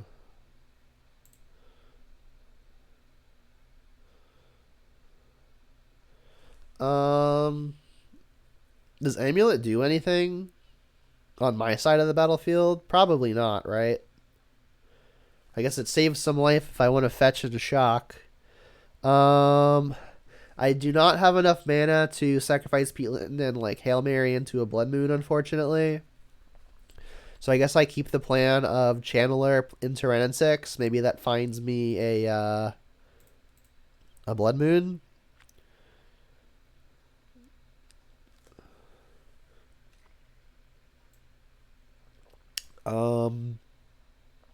I guess I will get Blood Crypt. Channeler. Wrenn and 6. Trigger. Moon. Not a moon. And then they're pretty likely to just pop the crypt now. In the event that they don't, I guess doesn't really matter which I get. Let's just get the Mire. They probably just pop it.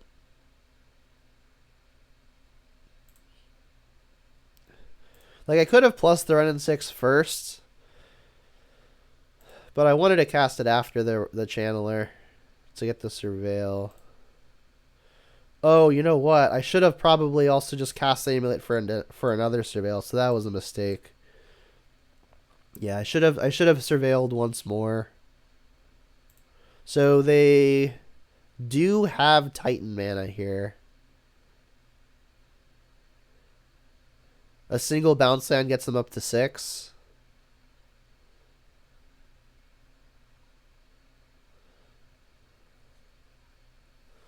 We know that they've got the Gruul Turf, right? I mean, they've got to deal with the Grist, or the in-play Grist does deal with Titan.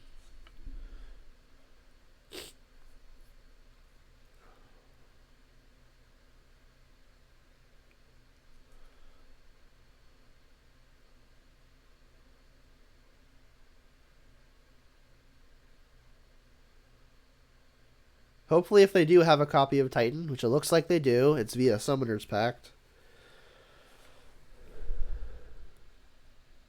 Because if it is a Summoner's Pact, then Blood Moon would be a way to instant kill them. Okay. They got Dryad. Interesting. I guess that gives them an additional land drop, which gets them to the Titan anyway.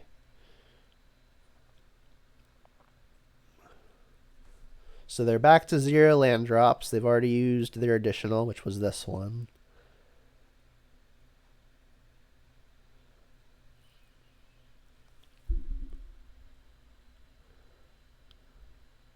There's the Titan.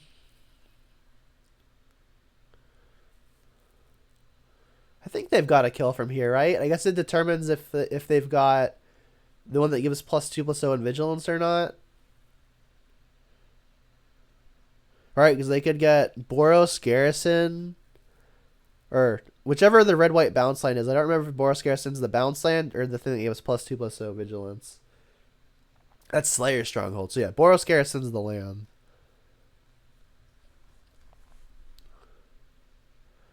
Okay, yeah, it makes any color because of Dryad, right?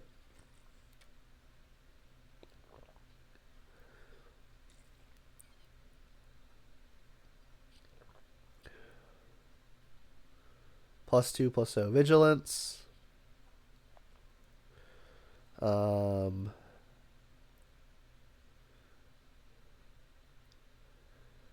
They can give Double Strike. I can block and go to 1.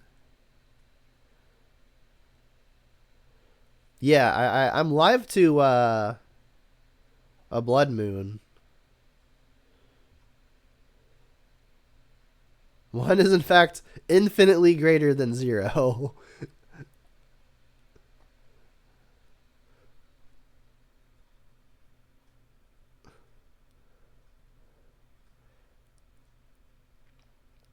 Yeah, so there's 3 Blood Moons. And we've also got a redraw at it too, right? Because we can crack a peatland, buy it back. Or no, yeah, we have a draw step and we can crack a peatland and still have mana for it. Sam, thanks for the follow. I appreciate the support. I really do. Yeah, they're going face. What if they're playing that desert that like when it enters it deals 1 damage as their 16th point, or I guess their 17th point when I block.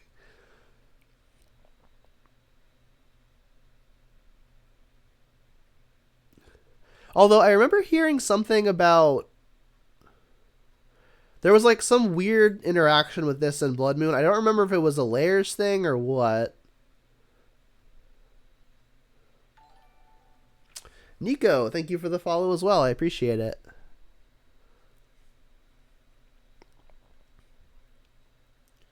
So they give this thing double strike. If I moon after their mountains, that's what I'm hoping for.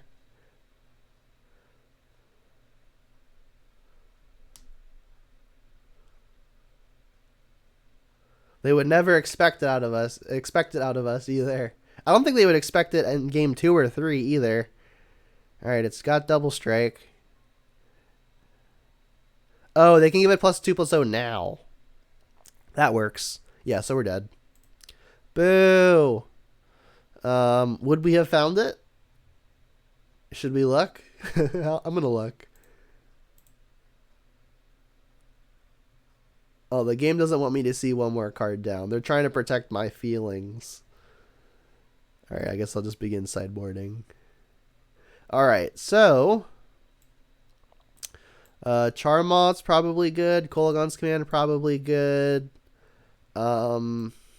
Explosives kills like Urza Saga tokens, although I don't know that that's good enough. Chalice can get like Summoner's Pacts, but they just won't cast Summoner's Pacts if we've got this in play. So I mean that cuts off like half of their Titans. I do not think I want Fury. Ren and 6 is not really conducive to the kind of game my opponent is trying to have with me. I guess these are better. They're kind of expensive though. Like they do cost a lot of mana. And I guess Chalice is the next best thing. Second copy of Chalice in my hand is going to be really, really bad. I think I'm doing this. Like, Chalice is good, but I don't think it's better than something else. I will have to keep in mind, though, that it is a Nombo with Bobble. I would like to go first. Yeah, I guess. We've got discard spell into Goyf into discard spell plus Goyf. That's got to be good. If we find Blood Moon, bonus.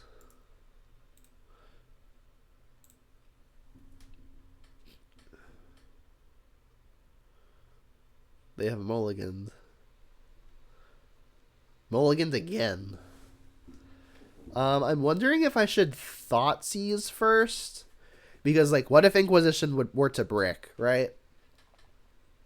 But then the issue is, like, there's no guarantee. Like, I'll get my 3rd mana before they get their 3rd mana. Which is pretty likely considering I'm casting a discard spell here. But, I mean, Thoughtseize might be more important for later when we're facing down a potential Titan. So yeah, this might brick, but I'll cross fingers and hope that it doesn't. In fact, it does not brick.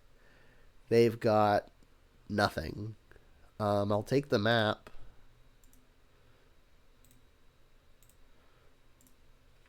I guess Boseiju is a thing.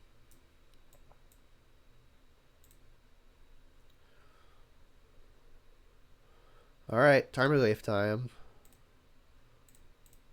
Pressure. And then next turn, I'm just going to Thoughtseize and Goyf.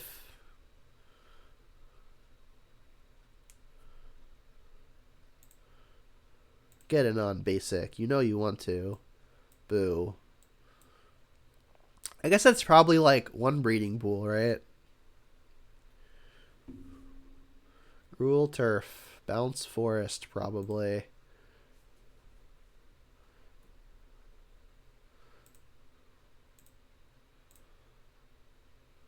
Monkey. Well, I think Goyf just hits harder.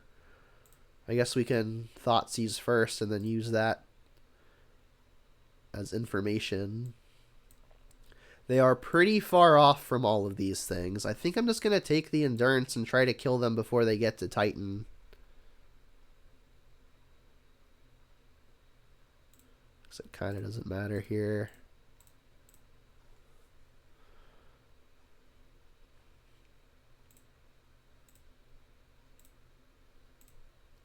Okay. I mean, short of sideboard cards, this has been a mostly ideal start. Double discard, double Goyf has gotten things done for a while. There's the forest we knew about. Amulet is scary. Although they should be short of mana. Let's dash this. They can't be tightening next turn.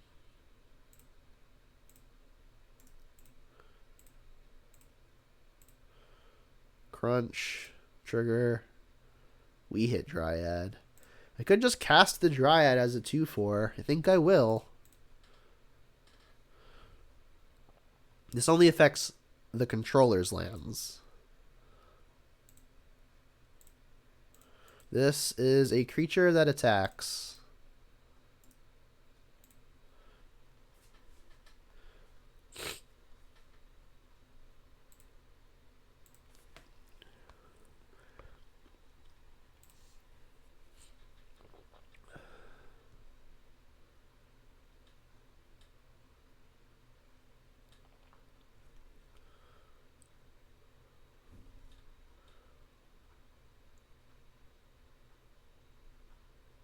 So we know 3 of the 4 cards in their hand, not including that forest. So they would have needed Bounce Land plus another Amulet. And we knew they didn't have either or both of those. So they couldn't have found both of them in one draw step. So we were pretty much just good to go there. I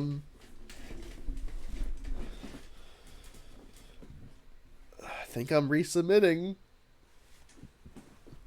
Still aware of the non-bow of Bauble plus Chalice. But in the event I don't have Chalice, I'm going to need to pop these Baubles pretty aggressively.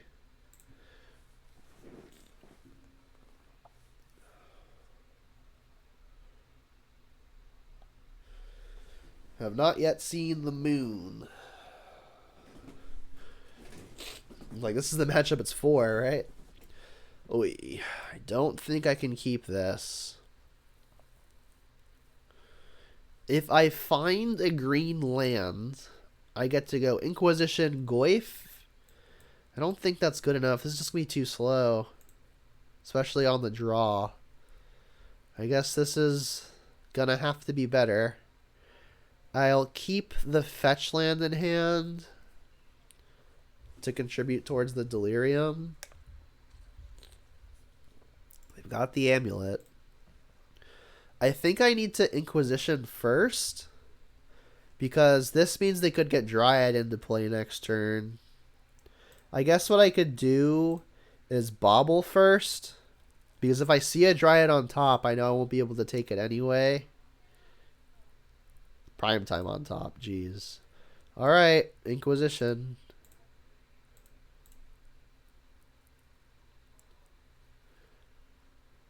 They do in fact have the Dryad. But they've got a Zeus as well. Brutal. Not looking good. I guess which do I have to take? I guess I have to take the Dryad because Azusa is slightly easier to kill, but not by much. In fact, I think I'm just going to cast this other Bauble now, because I need to find Unholy Heat as quickly as possible. So they're drawing Primeval Titan, which is the one card they didn't know they were drawing. So this is their hand now. They can play Azusa, which gets them up to 4 mana this turn.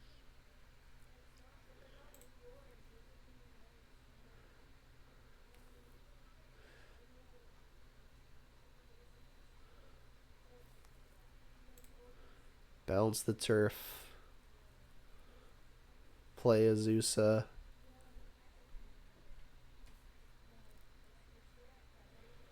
Yes, like I could have taken the Azusa, right?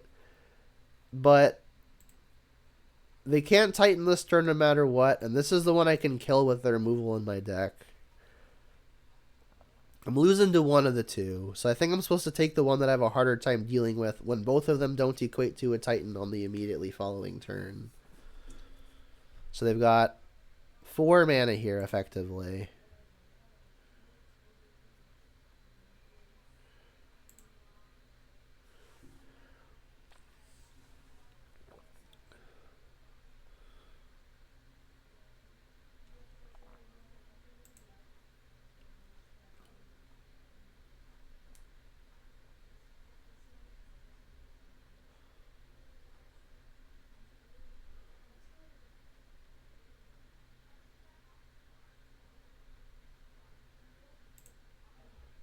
So their hand is Relic, Gruul Turf, Primetime.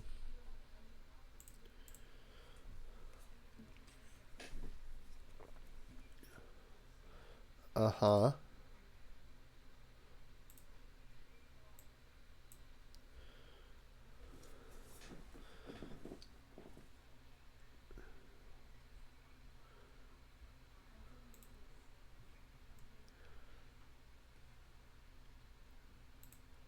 Alright, so we're looking for Unholy Heat or Terminate.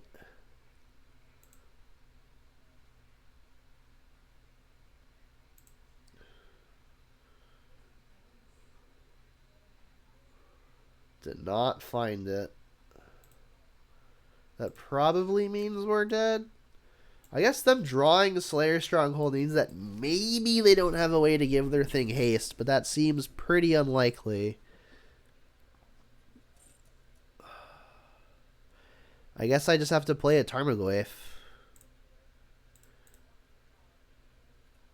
I have to get a green source.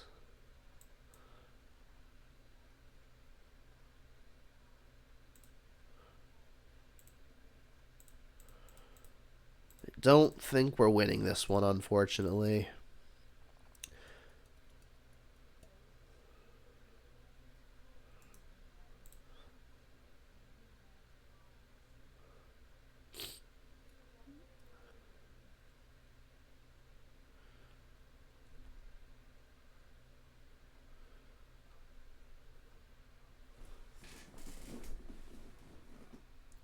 So they've got 6 mana just off of the Gruul Turf in hand between 3 land drops.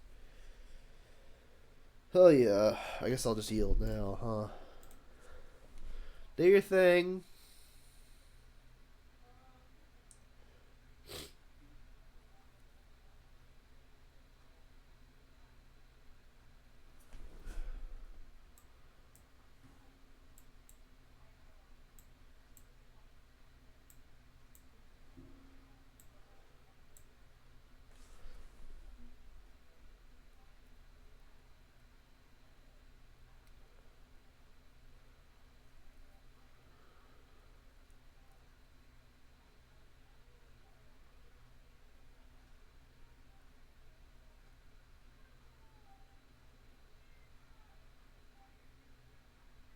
Amulet Titan deck boring. I'm inclined to agree.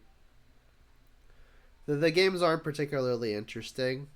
Like from the Amulet player's side, like in their own head, there are definitely lots of decisions to be made, and there's definitely a level of expertise to be had by putting in lots of reps and really just thinking about how you should be playing the deck. From the side of the table where you're not playing Amulet Titan, though, there's just like not much to do. So yeah, I'm inclined to agree.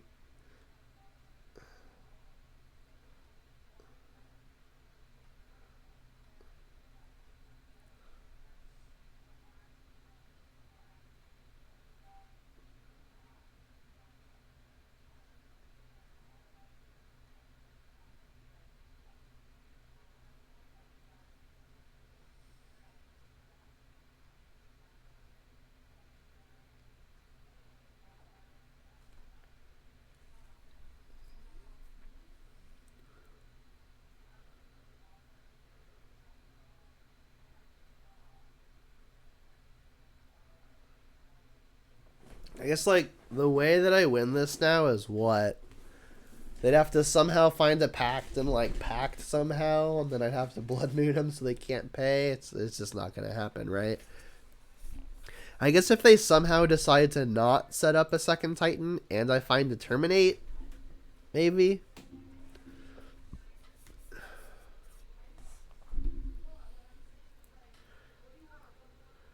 They just get 2 forests here. They're afraid of Moon, I guess. Or they get second forest here, I mean. They're going to bounce Teleria West.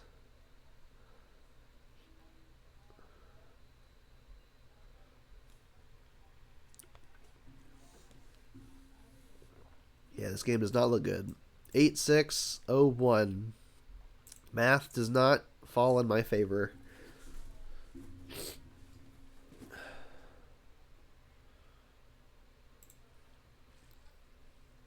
We're dead. Alright, well, we cannot, in fact, trophy, unfortunately. But we can still get the 4-1. I wonder if I'm supposed to be playing something like Magus of the Moon instead of Blood Moon. It's like better versus all the forces, the Force of Vigors, the like Nature's Claim type effects, the Besejus. But I mean, it's much worse versus all of the creature decks that Blood Moon kind of gets.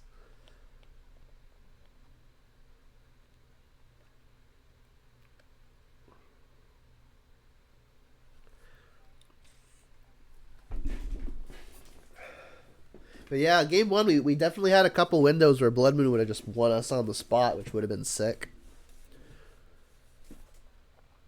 I think it could be good. It can also attack. Yeah, I mean, a 2-2 is a 2-2.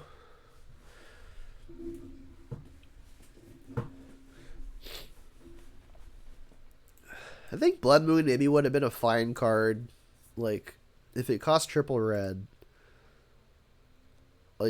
Not the turn 1 Monkey Hand that I'm kind of hoping for.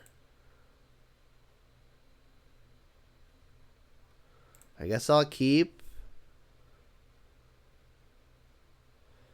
I know I can't cast Inquisition.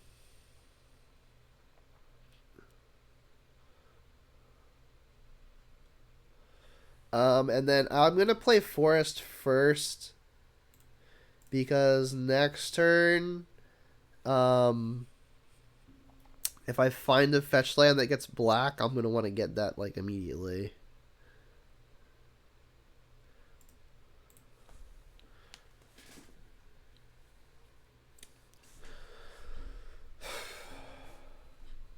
Bobble Steam Vents. Wonder what they saw.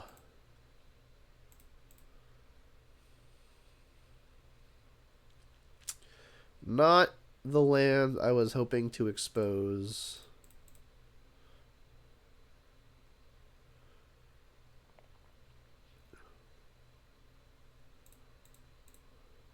No fetch land the combo means Ren and 6 is significantly worse. Also, Steam Vent's not probably a good matchup. This is pretty likely just blue-red Murktide. Yeah, another matchup where Moon isn't really looking super impressive. I mean, Black Source would still be good here. Bolt again. Sure. That is not a Black Source. Well, the good news now is that they'll have a harder time dealing with Tarmogoyf. I think I'm just going to keep the Sokenzen for a channel. Like, this additional mana doesn't really mean anything here.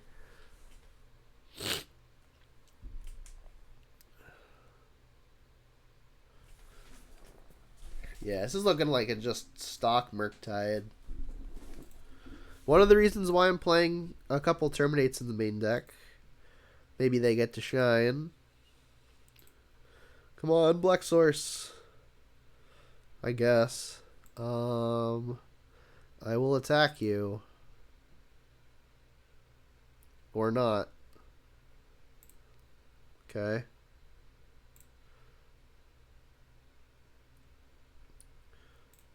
I guess now I will play Soken Zen because I get to play a Glyph.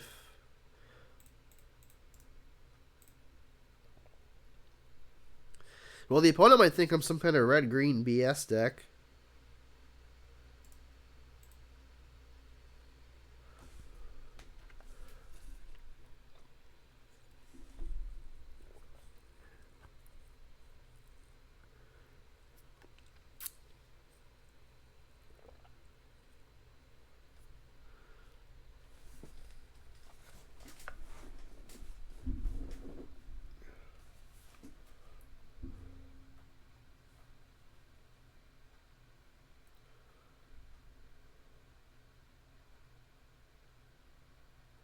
Iteration.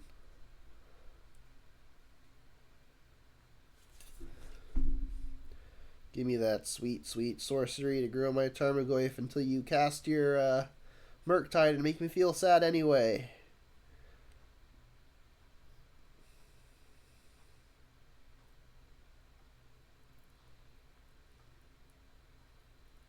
Boo. Come on, deck. No! I guess I attack for 1. I could just not attack to play around Dashed Monkey. Yeah.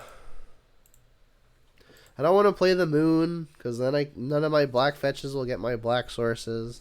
This is a really weird game for me. Unfortunately, it doesn't look like I'm doing much competing. They got Brazen Bar where they can flash in at a minimum. Alright, there we go.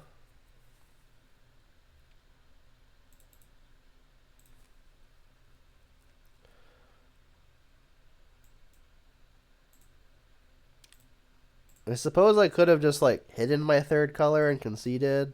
But we're still conceivably in this game. They're not actually pressuring me.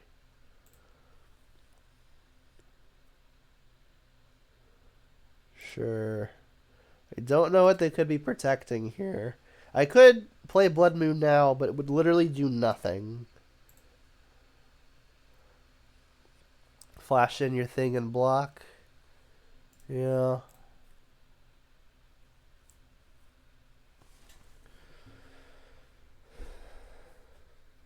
I mean, if they're somehow flooded and we run hot, we're in the game, but yikes, that's bad. A lot of their cards are bad for me here.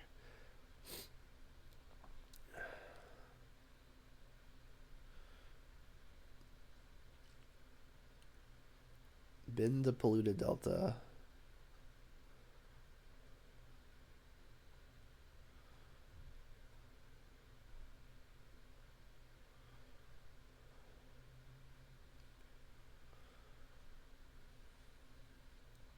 Shocks Demons pass.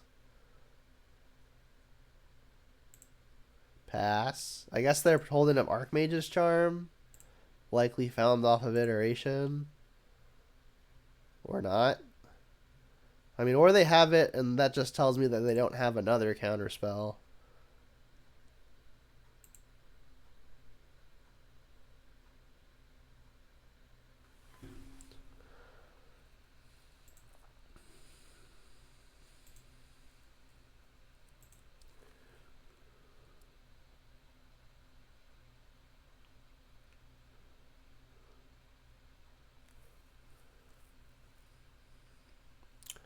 That's a good one. Well, the read is that they have the charm. I mean, I guess I'd rather them counter it than it be a draw to. It can't get Spell Pierced because it's a creature while it's on the stack.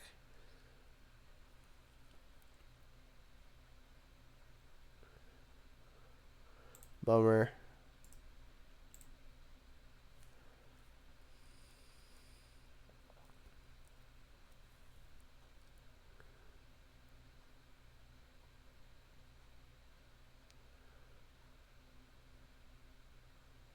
Here's the Murktide. Took him long enough.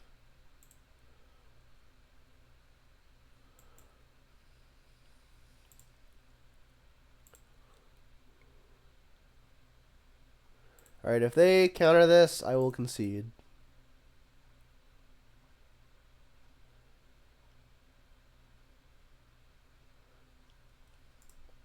Oh, it was a force that they shocked for. I suppose that makes some kind of sense.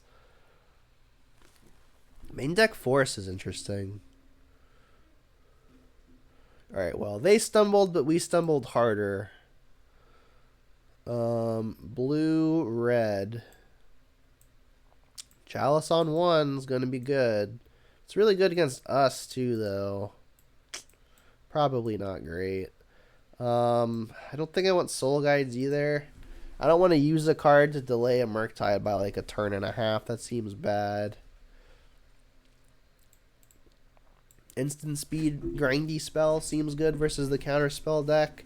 And then I could just bring in more permission. Blood Moons are coming out for sure.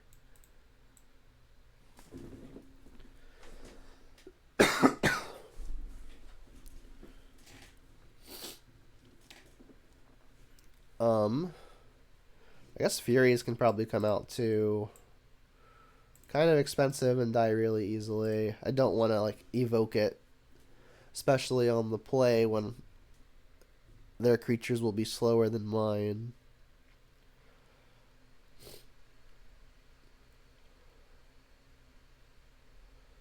Yeah, let's go first. Wow. My mana situation this match has been weird.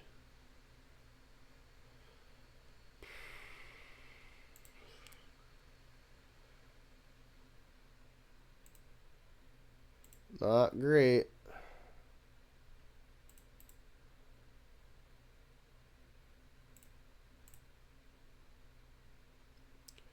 Terminate on top. I probably need to keep that.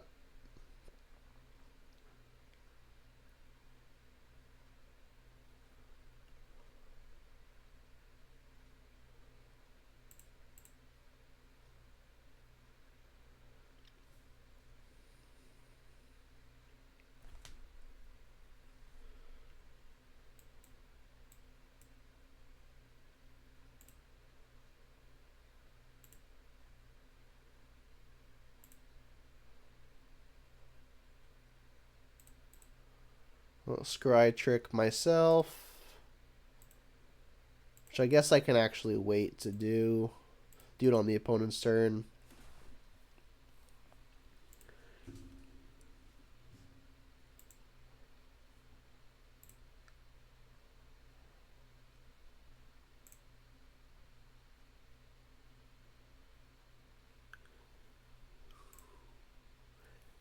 Binning a Murktide, yep.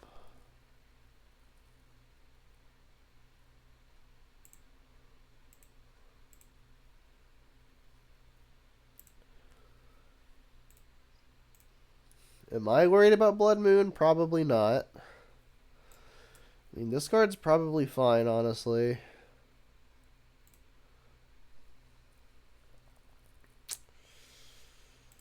think I'm going to ship it. I'm just... The game that goes super late, I think favors the counterspell deck. Or in this specific situation where they've got loads of Archmage's Charms. Get the Tomb. I just need to find action. Jeez, deck, come on. Unfortunately, not catching a break. I mean, this league has been fun. The first 3 matches were all super great, but then we had some pretty uninteresting games versus Titan where we did not find your Blood Moons at all. And then just 2 weird mana situations in match 5, which is kind of upsetting. Let it be like that, I suppose. The old 3-2 indeed. Just as prophesized. So they've got instant creature land in their yard right now. So heating this could go poorly.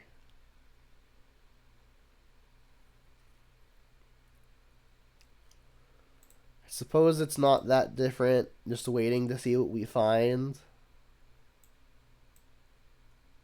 Yeah, Jund is brutal. I mean, to be completely fair, I think we're supposed to lose versus Amulet, which is why I built this version with the moons. Then we just didn't see the moons. And then this match has been just like absolutely absurd in terms of like just this mana situation has been completely awkward. I'm gonna go for the Heat. Hope they don't have anything. If they do have something, we can finish it off by escalating in Brutality. And they didn't have anything. That's exciting. I guess that means I'll pass. Jund Sack Gamer and Historic and Jund. Yeah, I like the Jund colors a lot. Sacrifice plays a little bit differently than just like the mid-range deck in Modern that has existed for a decade. But the colors tend to play similarly. Yeah, I agree. Monkey. Yep. I guess I'm going to attempt to Brutality that. I could also just like channel Sokenzen. That probably trades with Ragavan too. They probably expect that the least, and they're just like holding up a counterspell. So that's what I'll do. I'll channel Sokenzen. Not let them counter something here. Although, we'll just counter the next thing.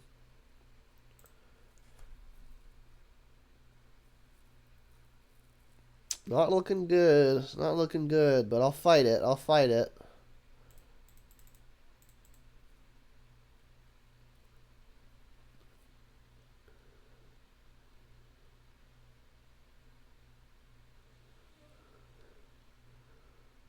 Want to use 2 removal spells? You do? Okay.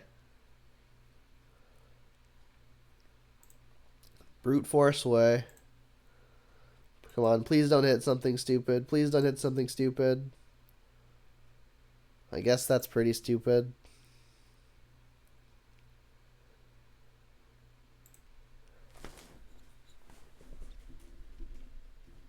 Dang indeed.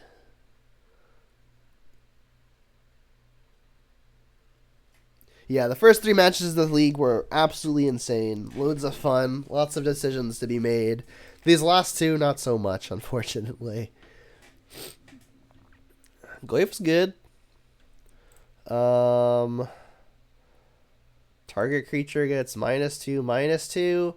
I think they'll attempt to counter this. If they do attempt to counter, I could then maybe resolve the Goyf. But now they'll probably just counter the Goyf. Bummer. What I could have done, I suppose, is used the Brutality as a duress. And then Goyf blocks anyway. It's a 6/7, which means that they would have to combine it with an Unholy Heat and the Monkey to get through. Yeah, so maybe I should have used the duress mode. That would have turned out better. Nothing stupid. Nothing stupid. Free draw card is not phenomenal for me. You looked at mine, or... Yeah. What'd you see? Excellent.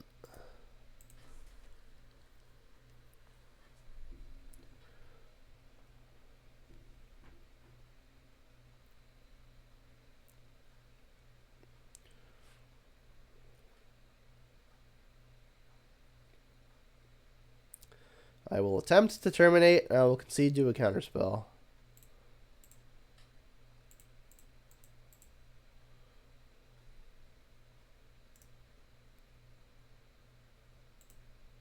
You got me.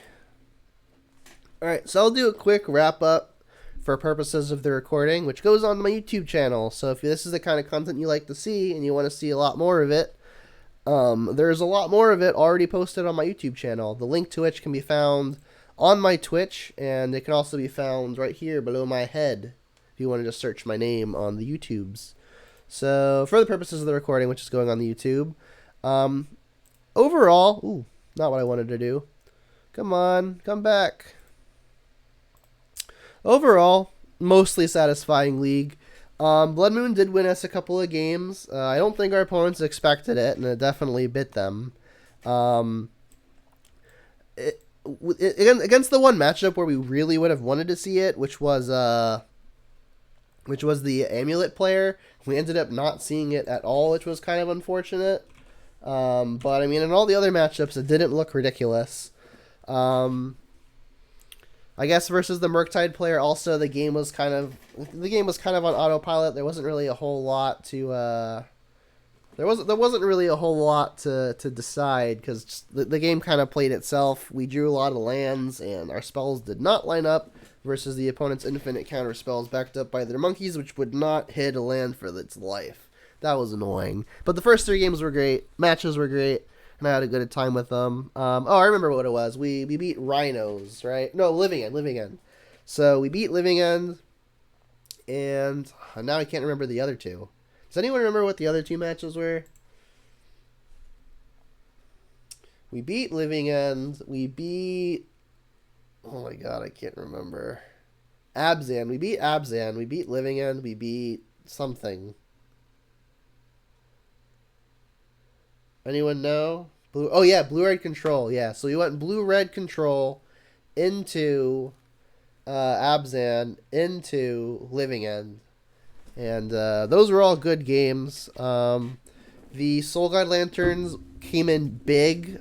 Typically, these kinds of decks play Nile Spellbomb because they can draw a card in addition to exiling the opponent's yard. But when you can't target the opponent because of Leyline of Sanctity, these come in clutch. And it did come up where the opponent had Leyline, and we could exile their graveyard, which we would not have been able to do had it been Spellbomb. So that was exciting. So, I mean, I think I like the sideboard. It's possible that with Blood Moon, we need fewer things like Charmot in the sideboard for the big mana opponents. Even versus things like Amulet Titan, this is typically too slow because like their only colorless producers are things they're typically tutoring for, and Urza Saga, which means this would cost 4 usually, which is probably too slow. But I mean, it's great versus the Tron variants, Green Tron, which is pretty popular right now, and Eldrazi Tron, which is less popular but still existing. So I mean, maybe Charmant needs to get changed out, but the rest of the sideboard has felt really, really good. Furies have been good, Blood Moons have been fine. This is only the first match with it, so not a huge sample yet. The Grist was good.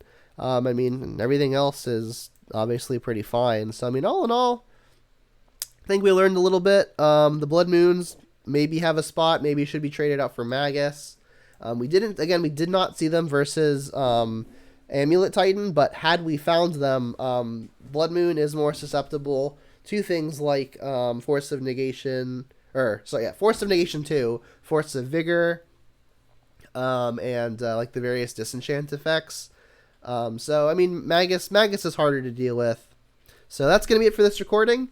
Thanks for sticking around. If you're watching this on YouTube, remember to like and subscribe for more awesome, or I hope you think it's awesome, Gen content like this. And until next time, have a good one and Gen them out.